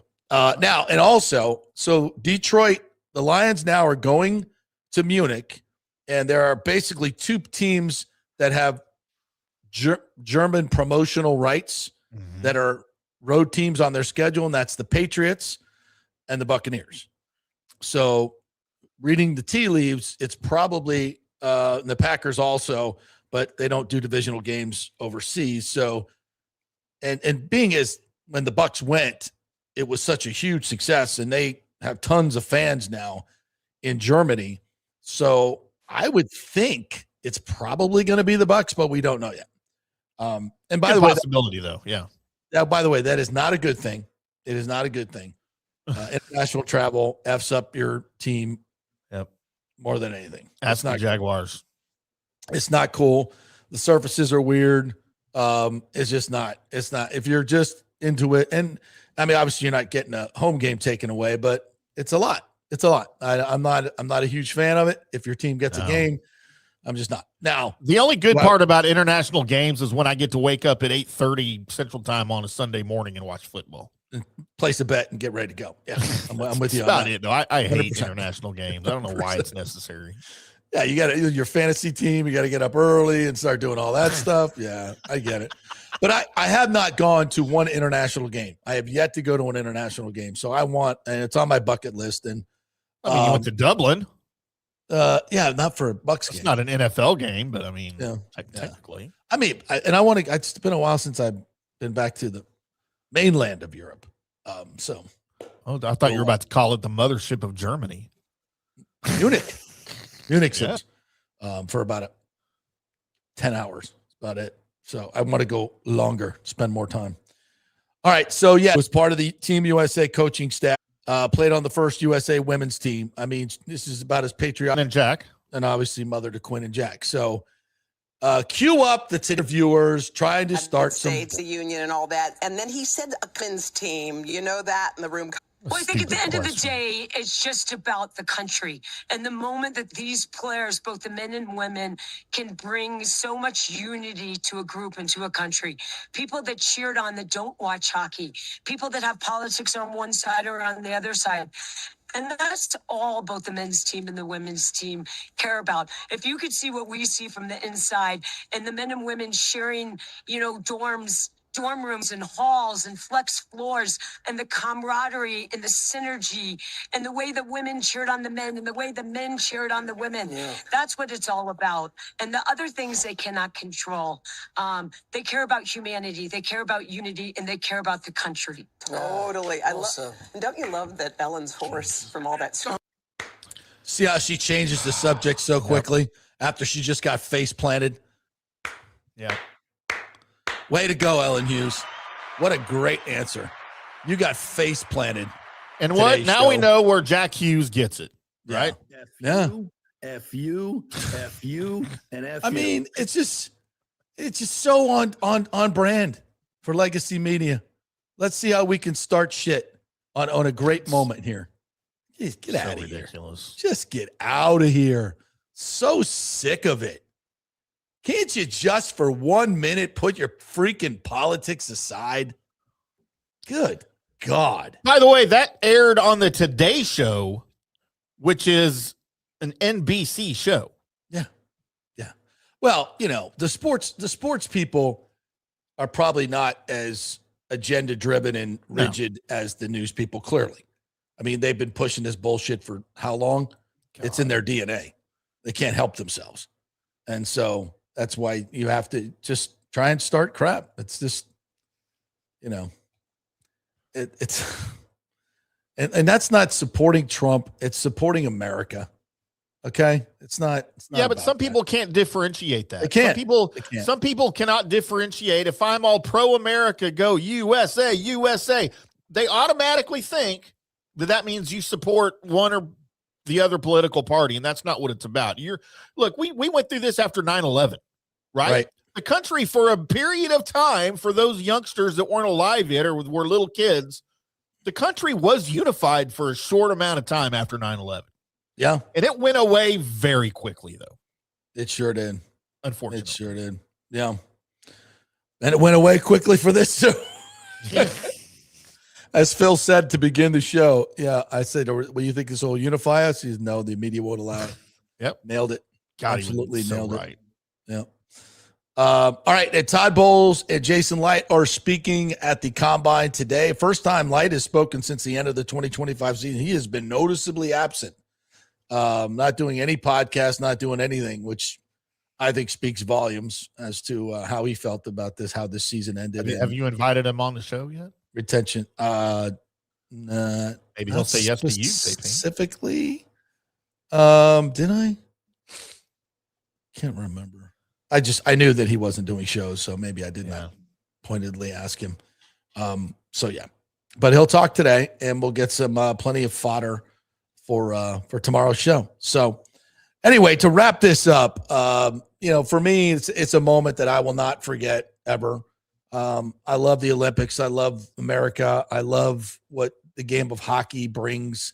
I love the culture of hockey. I've fallen in love with this game. One of the few sports I did not play growing up in South Florida, because we could not play growing up in South Florida. Not a lot of ice. We had no rinks back then, and I'm not old. So it's a moment in time that I think can bring us together and does bring many of us together, 85% of us anyway. And I think that's the best we can hope for these days, Timmy. Sports is a unifying endeavor unlike any other. And, our country is far from perfect. It is far from perfect.